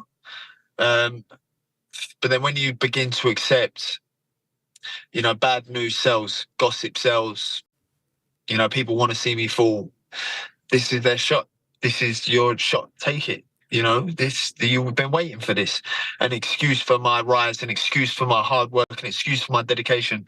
You use it. This is the only shot you're going to get. And that's how I feel about it. Was there ever a time where you were close to saying, I'm done. I just want to go away. No one hears from me again. I want nothing to do with this. I was done. When was that? I was done. Man, I feel like I'm still healing, man. Okay. Do you know what I mean? Because, I'm still healing. I was fractions of a man. I was. And it was so hard to accept. It's hard to accept because it's like, what can I do? How can I change this? How can I move forward? This is it now for me. And for me, it was like I was just trying to see another day. I was just trying to see another day. I couldn't walk around because I felt shame. I couldn't look at my son because this is your dad. I couldn't. So it was like there was just so much going on at the time that, man, it's just made me strong. It's given me resilience. It's given me strength. It's give me that extra desire to just continue to prove people wrong. But what I've gone for, I wouldn't wish on my worst enemy. How much did the gravity of this situation affect your performance in September? So I can't say it affected my performance, but I never do this. Obviously, I had 17 months out of the ring at the time, and I needed to sleep before the fight. When I mean before the fight, I'm talking my hands are wrapped, my gloves are on, they've been signed by the commission, and I needed to sleep for 20 minutes. I was absolutely exhausted, like mentally exhausted. Wow. Mentally exhausted. And I never do that. Normally, I'm like, who wants it? Who's ready to fucking... Like, that's how I normally am. Like, let me at him. Whereas I had to sleep. But then, I can't say that affected my performance. But it I've never felt that before in my life, having to sleep. I slept for 20 minutes. I woke up and it was like time to walk out. It was the weirdest thing. Why do you think that So I happened? thought it was more because it was just a lot. It was a lot. There was a lot of press. This is a heavy situation. You think I almost lost my life over this. You know, I almost lost my life over this. When you say that, You do you know, mean so- that? Do you mean that literally? Yeah, yeah, You wanted to take your life? yeah. I mean that. Of course I did. Yeah, How of close did course you I get? did. I went to the location. Yeah, I went to the location, and my dad had just gone home. So my dad had just gone home.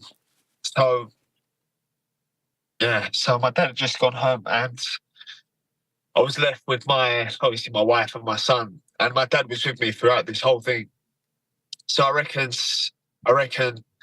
my dad was with me for a total of 6 months, and he had gone that day, and then it was just like I can't handle this, you know. So yeah, it's not like I know like I'm this fighter and I'm this boxer and I'm Conor Benn, but I'm also a human.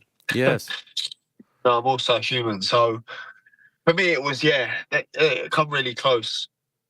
And there were times there's one time when I went to go on a TV show, and on the way there, my wife was crying, and she started crying in the car, and she said, "There was one time you weren't answering your phone, and I thought you'd killed yourself."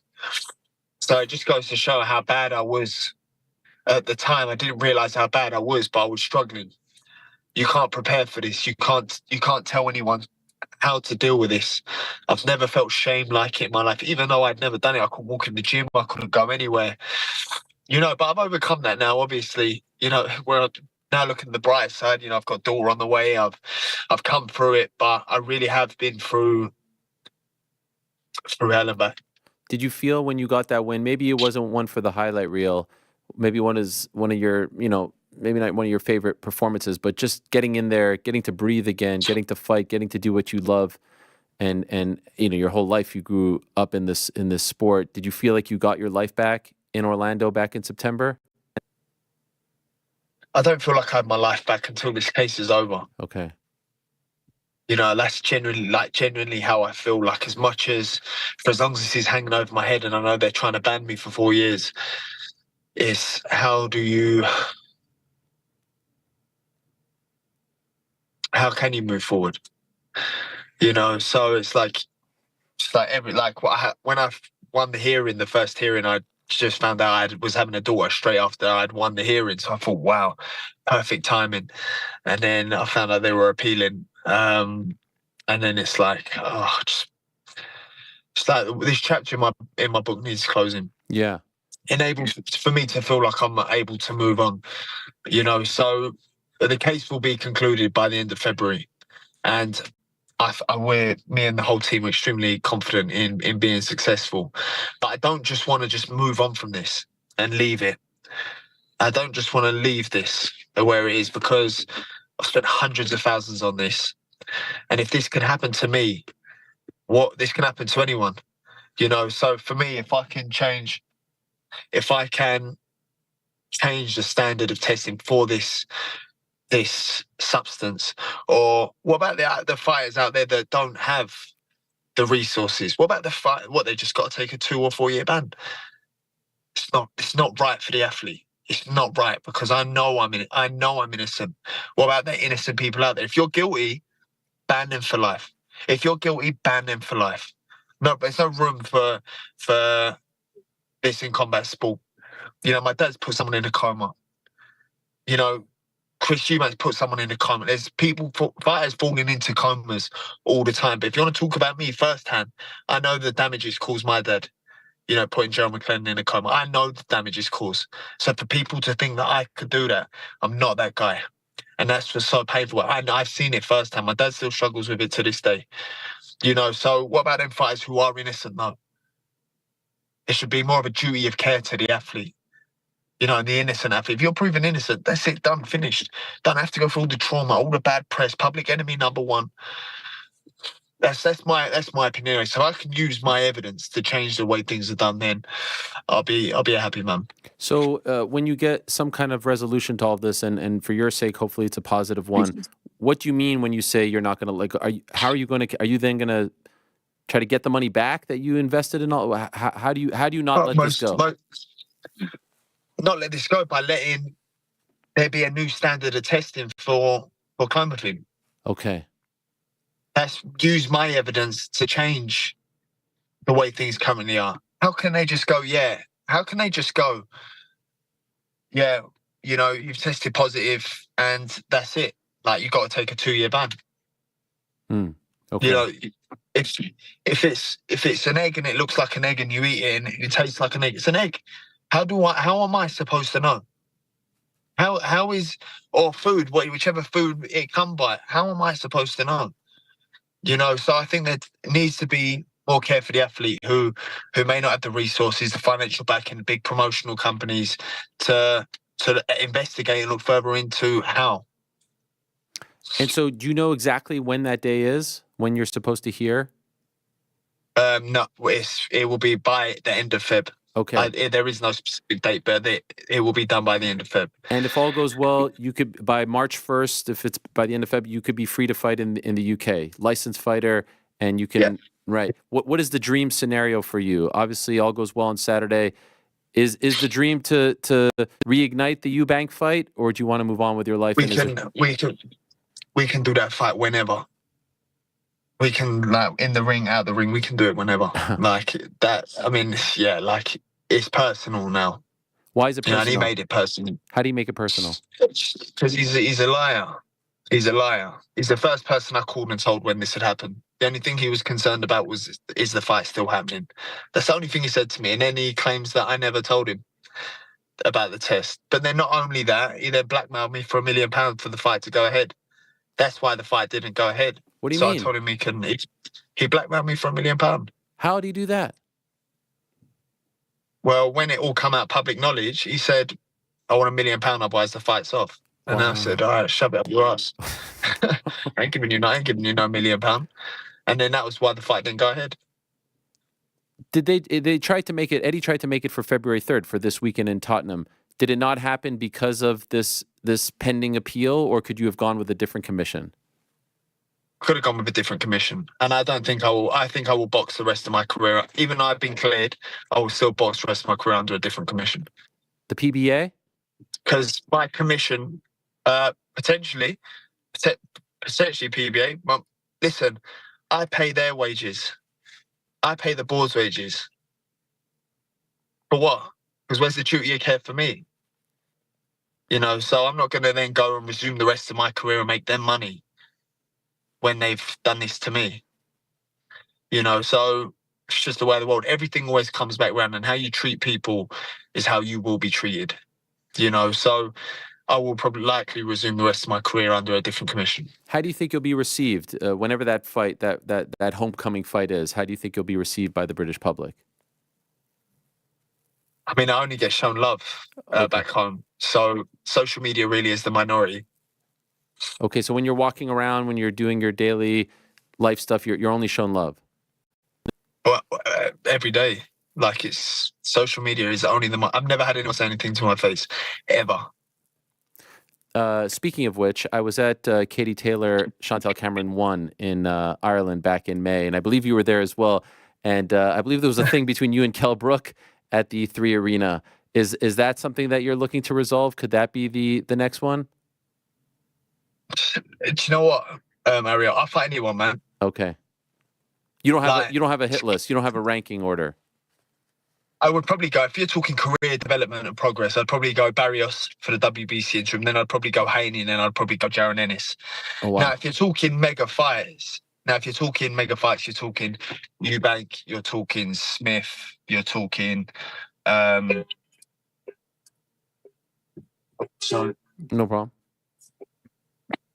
Yeah, you're talking Eubank, you're talking Smith, you're talking Kell Brook, Pacquiao. Those are the big names, the fantasy fights that people want. Okay.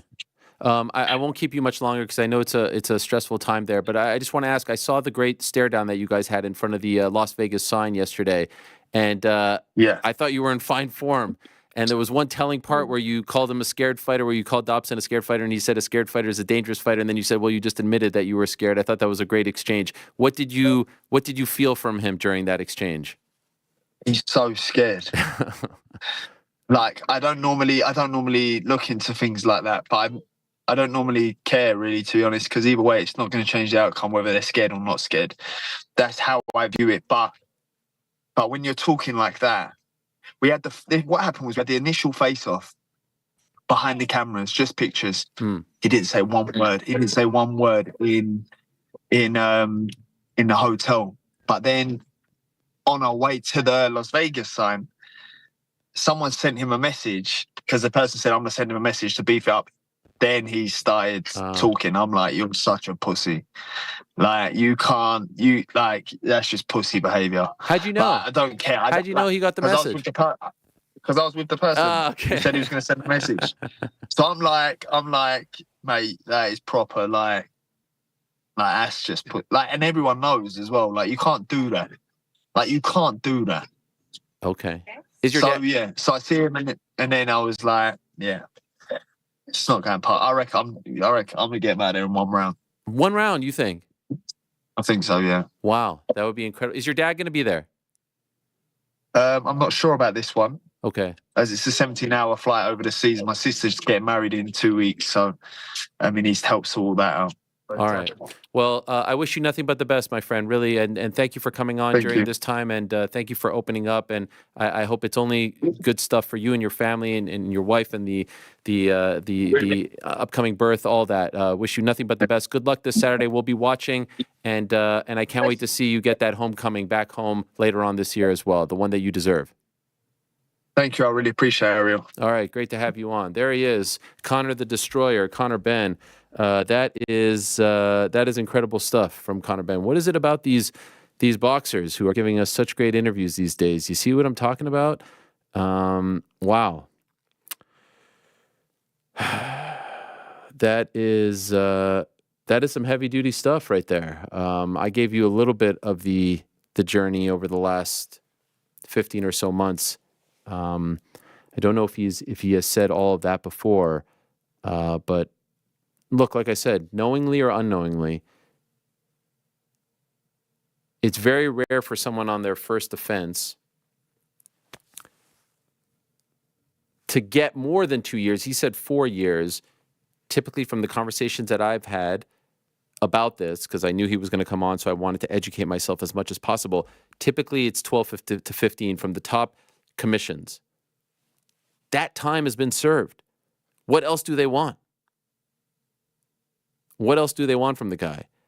And how it usually works with commissions, if you're suspended in New York, if you're suspended in Texas, if you're suspended in Illinois or Florida or California, the other commissions and the other countries usually respect it. Certainly the other commissions who are part of the ABC. If you're good to go in Nevada, you should be good to go all over the world. If you're good to go in California, you should be good to go all over the world. Yes, there are some commissions where it's a little bit comme ci, comme ça. Once he was good to go in Nevada for me and he's passing tests, like, I don't know what else they want. I don't know what else they want. Ultimately, I don't know what happened with that clomiphene traces, the 2 tests. We will never maybe know. I take him at his word. I just met him. But the time has been served. It's not like he's trying to fight a month later. It's not that he's trying to fight 3 days later. The time has been served. So I don't know what they want. Rick, what about that? What about your guy? Yeah, that was intense. Like, you can just read the emotion, and then obviously he's getting into contemplating taking his own life. Like, that was heavy. It's weighing heavy on him. He's talking about, I took a nap 20 minutes before the 20-minute nap right before the fight because I was so mentally exhausted. Like, this is serious and heavy stuff. And to his point, and to the point you're making about just what would we be waiting for at this point? What is the time frame? What is exactly the holdup? He has, unlike others who have kind of shied away from it or tried to delay the process or whatever it is, his stance from day one is I'm innocent and I'm going to fight this with every single thing I've got. And he's been pretty consistent in that front. So whether you believe or don't believe whatever occurred, the way he has handled it thus far is that of somebody who is trying to prove their innocence. And yeah, I mean, heavy stuff, and glad to hear, on the other end of it, that he says he's in a much better place and has so much to look forward to. So yeah, serious, heavy, but like, what a moment. By the way, I know we joke about your stance on the fight. Could we sign up for it tomorrow? I'm not joking. Conor Benn versus Chris Eubank Jr. is the fight that I care about the most in combat sports. I make no apologies. They're both amazing fighters. Accusation there. Yes. When you teed it up in the beginning, you said, well, the reason, New York Rick loves this fight, their fathers fought. It used to be that. Yeah. Now it's them. There's still that element to it. And in the lead up to the first fight, those two were the main figures, right? It was senior on both sides, and they're the ones who are, they're putting on for this legacy fight. Then all this happened, and now it is about Chris and Conor. And I really just want to see the resolution for this. I could not care any more about any fight than this one. Yeah, that was... I'm not joking. No, it's my I know. number one. I feel it, man. And again, I don't know. I don't love to talk about how other people cover other people. I do feel like there's just... I don't know what it is. I don't know if it's a personal thing, if there's an axe to grind. I don't know what it is. But every time I listen to people talk about this situation, and every time I listen to any sort of interview or breakdown of this specific situation, I see a lot of criticism and complaints of how it was handled, and even he says I should have handled it better. But then I go back to the time has been served.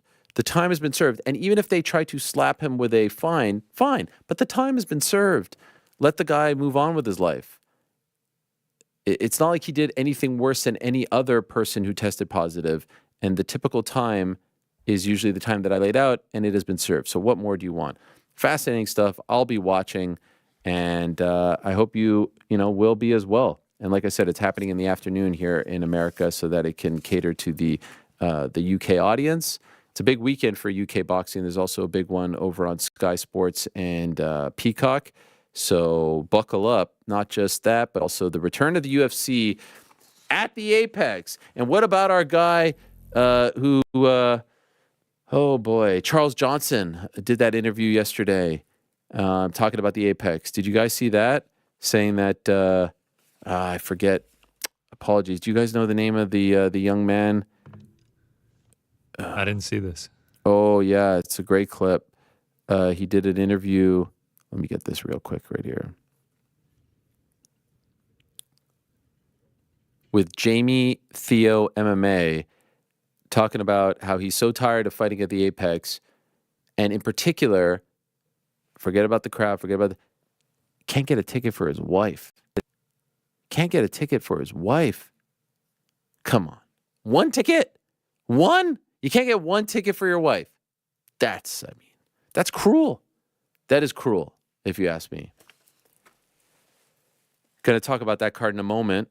But if you're looking for a super offer for Super Bowl 58, DraftKings Sportsbook has you covered. New customers can bet on the big game and turn $5 into $200 instantly in bonus bets. Has the line changed since we spoke about it, GC? I actually think the Niners have become a bigger favorite. Wow. This is crazy. This is some kind Niners now minus 125. This makes no sense. I mean, you're doing all this talking. You can get Chiefs plus 105 right now. You're saying Niners have no chance. Here's the thing. I don't want to root for the Chiefs. Double your money. You think I want to root for the Chiefs? I don't want to root for the Chiefs. I want them to get their ass whooped. So I feel like you're like emotionally hedging by saying the Niners have no chance. I think they have no chance. There's no emotion involved. Favorite. Minus 125. I don't know. This is one of the craziest lines. This is crazier. Someone put $1 million down on the Niners yesterday. For real? Yeah. I would love to see it. I thought it was fait accompli. Fait accompli. This Niners team was unbelievable this year, man. Yeah, but their 2 playoff appearances were... wins. They were wins. Yeah, but by the skin of their teeth. NFL playoff wins. Sure. Now they're playing for the Super Bowl. You have to admit, they were a little bit... they were squeaky bum. Squeaky bum, but it doesn't matter, man. Dub's a dub. You're playing in the Super Bowl. Download the DraftKings Sportsbook app now. Use the code DMMA. Our new customers can bet $5 to get $200 instantly in bonus bets. Only on DraftKings Sportsbook, an official sports betting partner of Super Bowl 58 with the code DMMA Hour. The crown is yours. Gambling problem, call 1-800-GAMBLER. If you're in New York, call 877-8-HOPENY or text HOPENY. That's 467-369 in Connecticut.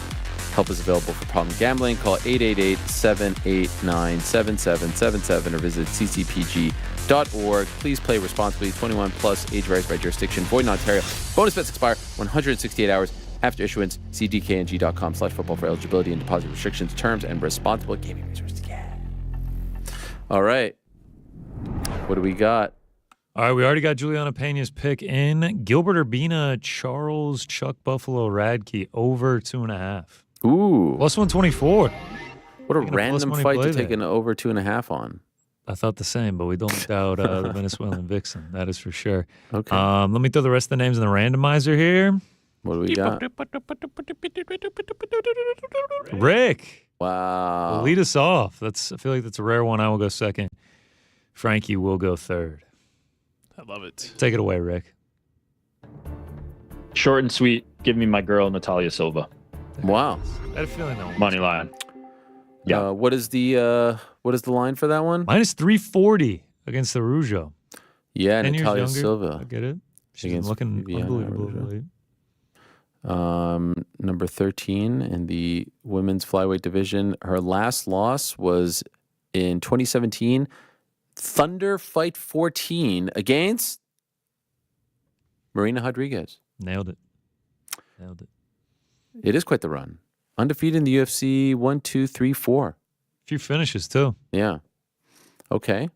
All right, that'll come over to me. I'll go to the co-main event. Banger. I think we're guaranteed fireworks in this one. Renato Moicano, Drew Dober. Binary fight, great grappler, submission artist versus a guy with big knockout power. And Drew Dober, I think it's 4 losses by submission on his record. Renato Moicano, 3 losses by knockout. So I will take the fight does not go to a decision. Minus 360. That gets us to plus 270 with Frank still to go. You know, a lot of people talk about the people's main event. They throw that term around very loosely. This is that. Me and good old Jed Mashu said the same thing. This is the poster. How's it not the main? I still don't understand. But anyway, I don't know. It's probably not going to go five rounds anyway. Right. So, all right, Frank. Apex is criminal. Not the one coming. Gonna get straight to the point here. Randy Brown, money line. Right. Is Randy Brown the favorite in that fight against Muslim Salikhov? He sure is. Minus 270. That gets us to plus 407. Ooh. On the parlay here. No love for Meatball Molly, huh? Over 2.5. Rick thought about it. Rick thought about it for a while. You did? Oh, you guys spoke about this? Yeah. We had a little chat. Okay. Yeah, he was really feeling it, but you jumping in hell on it? He went with Natalia Silva. I mean, it's interesting when she's fighting a 115. Yeah. She looks very svelte. Rematch we've all been waiting for. Yeah. Her and Belbita. Although that was many moons ago at 125. Sure. So, all right. Anything else? Yeah, I got some picks. I got some bets. UFC Apex 85. Yeah. Can't beat that. Let's start it off. Do you think we get to 100 in 2024? I'm hoping so. They're pumping them out. I hope not. Golly. Next week. I want to say we have like 4 between now and UFC 300. So that'll get us close to the 90s. And then the summer, they're going to have a few in the summer. If we're at like 94, 95 heading into September, it's going to be looking good. Or maybe the first Apex card of 2025, UFC Apex 100. Full card live stream for sure. We'll definitely be doing a blowout for that one. All right, let's get back to the picks, though. Molly McCann's last opponent, Julija Stoliarenko. Never thought I'd be playing her as a favorite, but I think she's got the advantages here. To not get finished on the feet, and I do think she takes this one to the mat. Luana Carolina been taken down in her last 5 fights, and once it gets down there, I think it might be a wrap. And if it isn't, I think Stoliarenko can win the rounds from there. So Stoliarenko, minus money on this one. Next up, if you've been following flyweight unders, this one's going to put it to the test. If you got faith in the flyweight unders, this fight is going to put it to the test. Charles Johnson, I believe it's 5 of his 6 in the UFC have gone to a decision. And Azat Maxim, he's no Malcolm Gordon. He's no Brandon Royval. Doesn't exactly get a ton of finishes himself. Fought Tyson Nam last time, who's been great for flyweight unders. Took him to a decision. Just got to have faith. 2-0 in 2024. And I mean, if this hits, then they are so back. Was going to take under 2.5, but it was plus 205. Took the fight, doesn't go to a decision at plus 190. I'll take all the time I can get.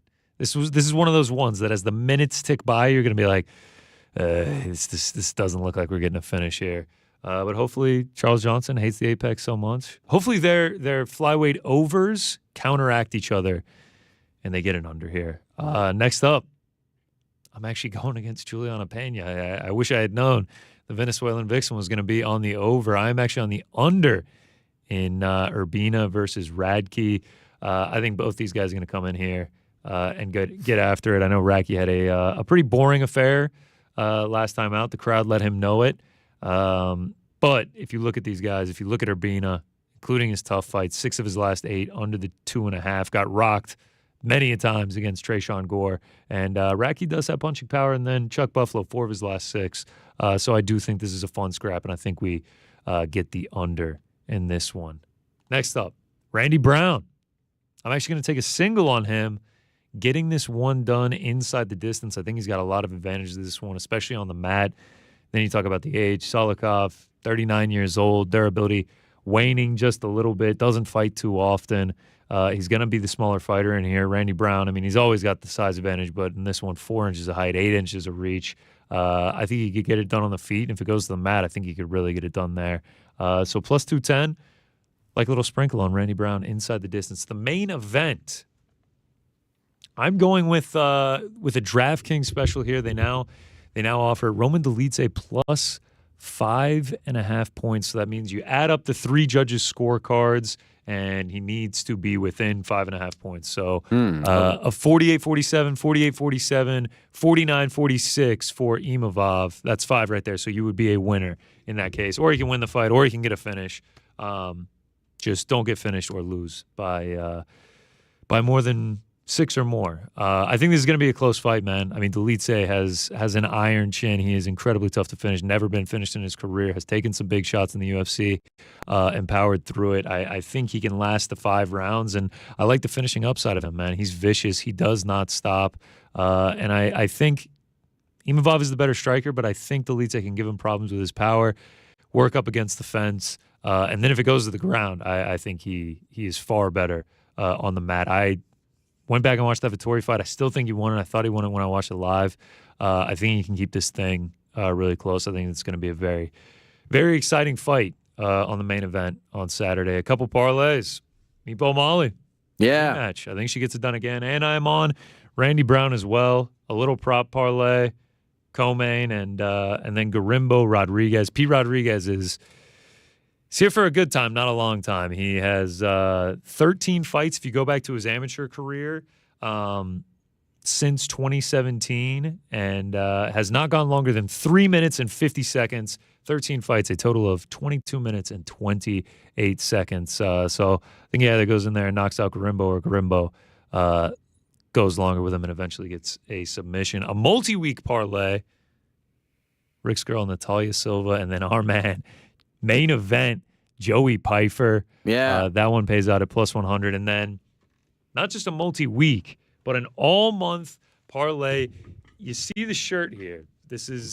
I'm rocking some merch here. Oh, there he is. Man, the Rose, the Ilya Taporia. This is nothing against Volk. I promise this. Wow. I'll wear a Volk shirt on Monday. Is this the first time you've worn merch from both guys fighting or gals? No. I think that has happened before. Really? But yeah, I do need to even the playing field by wearing a Volk shirt on Monday. That has to happen. I'm not taking a side in this one, but I am a man of many gimmicks. They call me GC. They call me Georgia Connor. So who would I be to not ride with the Georgians in the month of February? The biggest month for Georgian MMA potentially ever. Yeah. So what I'm doing is the Georgian all-month parlay take us all the way into 298. Roman Dolidze, Merab Dvalishvili, Ilia Topuria. It pays out at plus 769. Could be a big month. That's a Could fun be a one. month. I love those. I know I'm from the state, they're from the country, but we're all Georgian at heart. Yeah, no, that's good stuff. Now, where'd you get that shirt? Ilia Topuria's website. Oh, wow. Yeah, he's got some good merch, man. I think I'm going to have to place an order for old Cory Sandhagen. I mean, he has got some. Well, once his mom gets around to it. Yeah. I mean, there's still a couple things in my size. That hoodie with the drawings on it. I mean, he's got some good stuff. I think I'm going to have to place an order. All right. Well, that is great stuff. And I'm happy that you are feeling good enough to be able to deliver that to us. Yes, I feel much better. You feel much better? I think that's the best part of feeling going through these ruts of feeling so bad, is that once I feel normal again, it's a massive sense of relief. You don't know what you have until it's gone. It's just like feeling normal, you feel incredible. It's like, it's like getting hit in the nuts. It gets so bad. Sure. Once you feel normal again, you're like, oh, this is amazing. All right. Well, great stuff there. Let me just answer a couple more here, if you guys don't please, mind. Man, do your thing. Moderator Lewis asks, hello there, Ariel. Now you have accepted the mantle of moderator. When you review your body of work against the weeks we were taken through the Frank lens, who can claim the crown of the second best mod in the OTN history? Much love, Lewis. What do you think of that one, Frank? Wow. Still has the title moderator, huh? Well, emeritus. All right. You don't like that? I mean, it's a thing. Ahmed, hey, Ariel, I hope you and the crew are doing well. My question is, are you planning on coming to Saudi Arabia for the Ngannou-Joshua fight and putting on a show there? What an idea. Because if this is your plan, I would love to receive you and the rest of the crew and take you on a tour of the historical sites of Riyadh. What do you think, guys? Sign me up. I'm down. Should we do the show live from Riyadh? That would be incredible. Last but not least, Matt Mo. Hi, Ariel. 2 years ago, I asked you on the nose if you would get laser eye surgery, and you said you were going to look into it. It's a quick 5-second painless procedure, but instead you still chose to wear glasses. So I'd like to know, have you considered it? And if so, why did you choose to not go ahead with it? I didn't really consider it. Is it really 5 seconds? That's the thing. I don't believe it's 5 seconds. Yeah, like it's 5 seconds. I do believe it is. Just wave the laser in front of you. Is it 5 seconds, Rick? I think it's pretty quick. Yeah, it's same day in and out. I walked one of my buddies home from it the same day. It was really very easy in terms of recovery. My situation is a little bit different because I have a weird thing where like the left eye can't see far, but it can see close, and the right eye can't see close, but it can see far. Like if you actually look at my glasses, you could see that one eye is enlarged because it has to be magnified. So That's what that is. Yeah, thanks. Not to say that it can't be fixed by laser, but it kind of freaks me out if I'm being honest. So no, I didn't really seriously consider it. Maybe I should have. I should have looked into it, but I see what you did there. Nice little pun. No pun. But that was actually pretty good. Looked into it. Oh, that was nice by you. Yeah. Hey, one more, guys. Aussie Jack, good day, Ariel. You are tasked with putting together a fight card for the inaugural The Nose Fighting Championship. No fighters are under contract. What are your 5 fights to create the biggest card in combat sports history? Feel free to add in some prelims if you would like. I will allow recently retired fighters to also fight, such as the Korean Zombie or Amanda Nunes, if you would like. Side note, it is MMA rules. My card, he says, would be Kayla Harrison versus Cyborg, Demetrius Johnson versus Brandon Moreno, Alex Pereira versus Adesanya, Diaz McGregor, main event, Jones and Ngannou. It's not bad. Jones and Ngannou would be on there. Diaz McGregor would be on there. I don't know if I'd put Alex and Izzy because they're in different weight classes now. And this is anyone? Cyborg Kayla, yeah. For sure. Yeah. What are we missing? I do Conor and Habib, first of all. Really? Conor and Chandler. Oh, yeah. Over Conor Diaz? Over everything that's ever existed in MMA history. Why? What? I mean, why am I justifying the biggest pay-per-view of all time? I'm not talking about pay-per-view sales. I'm talking about it's a blood feud that still exists. It was so bitter. Are you making my point or your point? It was in the gutter. It was dark. Oh, yeah. you know what? It It's gone so well since then. Yeah. You know, we really classed up the sport a lot in that time since. So you're right. That's a little low class right. for MMA at the moment. You're right. Over Good Islam, call. I think the Islam storyline is actually a little bit more No. interesting. No, it's not. No. It's pretty good, but it's not. Habib No. GSP. Habib and Conor. Habib GSP. Not bigger. No. Not bigger than Habib. Not bigger than Conor. Habib and You're getting Conor. the biggest star in the sport in Conor, and you're getting the return of Habib Nurmagomedov, and then they're rematching. That is like It's number right, 1, like Rick 2, said, 3, it's 4, as 5. big as it gets. It's just so dark. It's as big as it gets. So, we've come such a long way. How could we go back to that? You're right. Can I just talk about Conor repurposing the bike video yesterday? I mean, I was wondering that. I was like, man, we're going back to this. We're going back to this. it's Same zoom in on the junk and everything. I mean, it was. I love it. It's the same video. He didn't shoot it again. I know, but it's just you forget how jarring it is. You forget what that It's was just like until you watch it and you're like, face. oh, yeah. He looks like such a villain in that. Like the smile, the look. It's like, man, yeah, that is It's some perfect. kind of piece of content. It was perfectly timed after the, Yacht Has Gym situation. It's great. It's just amazing. Oh my. Yeah, all right. So I guess we're adding that one to the list, and then we need one more. Remind me, these are all MMA. Yeah, these are all MMA. You got a boxing? They had Amanda versus Cyborg. That was They had the Amanda versus Cyborg, Jones versus Ngannou. We're adding Conor versus Khabib. I personally don't mind Conor versus Diaz, but fine.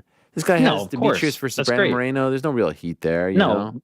Also, what's the disrespect to Pantoja here, right? Like, come on, Yeah, for Pantoja real. is the guy at 125 right now. I agree Also, with DJ doesn't want to. DJ has no intention, as he's made very clear, of being a 125-pound human again, which good for him. You know what I think? This is a great question to sort of bookend on the nose over this 3-hour and 40-minute journey. There's great fighters. There's not a lot of blockbuster fights right now in the sport, right? There's great fights. Do you know what I mean? Like I'm going through the rankings right now. I'm like, yeah, this is a great fights, but like, does it have to happen? Think of how tough it was for us to pick out the top rivalries in the sport at the end of the year. There are no rivalries. There's not a lot of stars. The sport is in a good spot. There's lots of great fighters. The wealth of talent across the different leagues and primarily in the UFC is very high. The fighters are better on average than they've ever been, but there's just not a lot of heat. It's missing something. It's missing some heat. It definitely helps when you get Conor McGregor fights a few times a year. So hopefully that can happen. If not one, please. But yeah, there's something lacking. There's certainly something lacking. Yeah. Weird days. I do like Nose Fighting Championships. We do end, and I thank everyone for all the great questions. Thank you very much to everyone who sent in questions. I mean, 25 is a nice number to round out on. How about our guy Brennan Johnson scoring for Tottenham today? Just saw that come through the wire. My guy Brennan. Don't tell my son, but I got him a Brennan Johnson Spurs shirt for his birthday. Pretty excited about that. Sick. Got him 3 jerseys for his birthday, Frank, coming up February 16th. We got Brennan Johnson Spurs. We got Anthony Elanga Forest. Might have to get a Gino Reyna as well. I saw they announced that. That's very exciting. One of our own. He's one of our own. And a Jalen Brunson Knicks. I mean, I don't know if I'm getting these jerseys for me or for him, but, that's how you got to do it, right? You got to kind of pass on the fandom. You know what I mean? Yeah. Absolutely.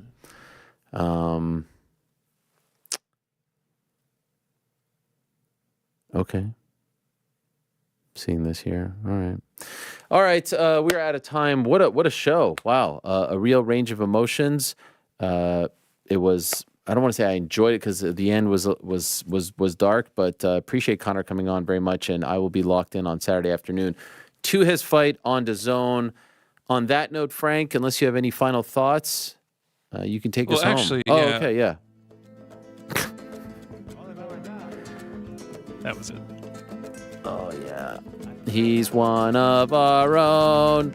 Gio Reyna, he's one of our own. Yeah. Well, UFC is back this weekend. What else is there? Oh, by the way, did CM Punk say anything on Monday about his injury? Yes, he did. He's out. All right. I thought, were you out when I talked about this? Probably. Yeah, tricep out, no WrestleMania for him. It's very sad. How'd you even know about that? We talked about it on Monday. We talked about CM Punk's injury? I found out As it after the came show. out. Oh, Yeah. after the show. Yeah, it's a bummer. Legit. Drew McIntyre came out and said, I've been praying for this moment. I mean, it was a real heel line. Yeah. Wow. Yeah. So yeah, I feel for Punk. Punk versus Rollins would have been great, but unfortunately. So he tweeted that out? No. He came out and said it to him. Said it on Raw? Yeah, on the broadcast. Wow. Yeah. You thinking like afterwards, backstage, he's just like, I didn't mean that, man. No. Yeah, of course. That was a shoot, brother. Excellent. That was a shoot. What are you talking about? Didn't mean that. It was. So sorry. No. Get well soon. It was a shoot. All right, Sam, I'll see you, man. Yes, yeah. Didn't mean any of that. You know that. Oh, wow. You're one of those now? You're sitting there watching Rumble, and now you're one of those? It's just by the way, so did Peter Parker evil. really get stung by a spider? No, and I'm not one of those. Thanks to all our guests. Okay. Appreciate everyone for stopping by. Great stuff. Thanks to them. Thanks to all of you. Back on Monday, same time and place. Till then. Peace.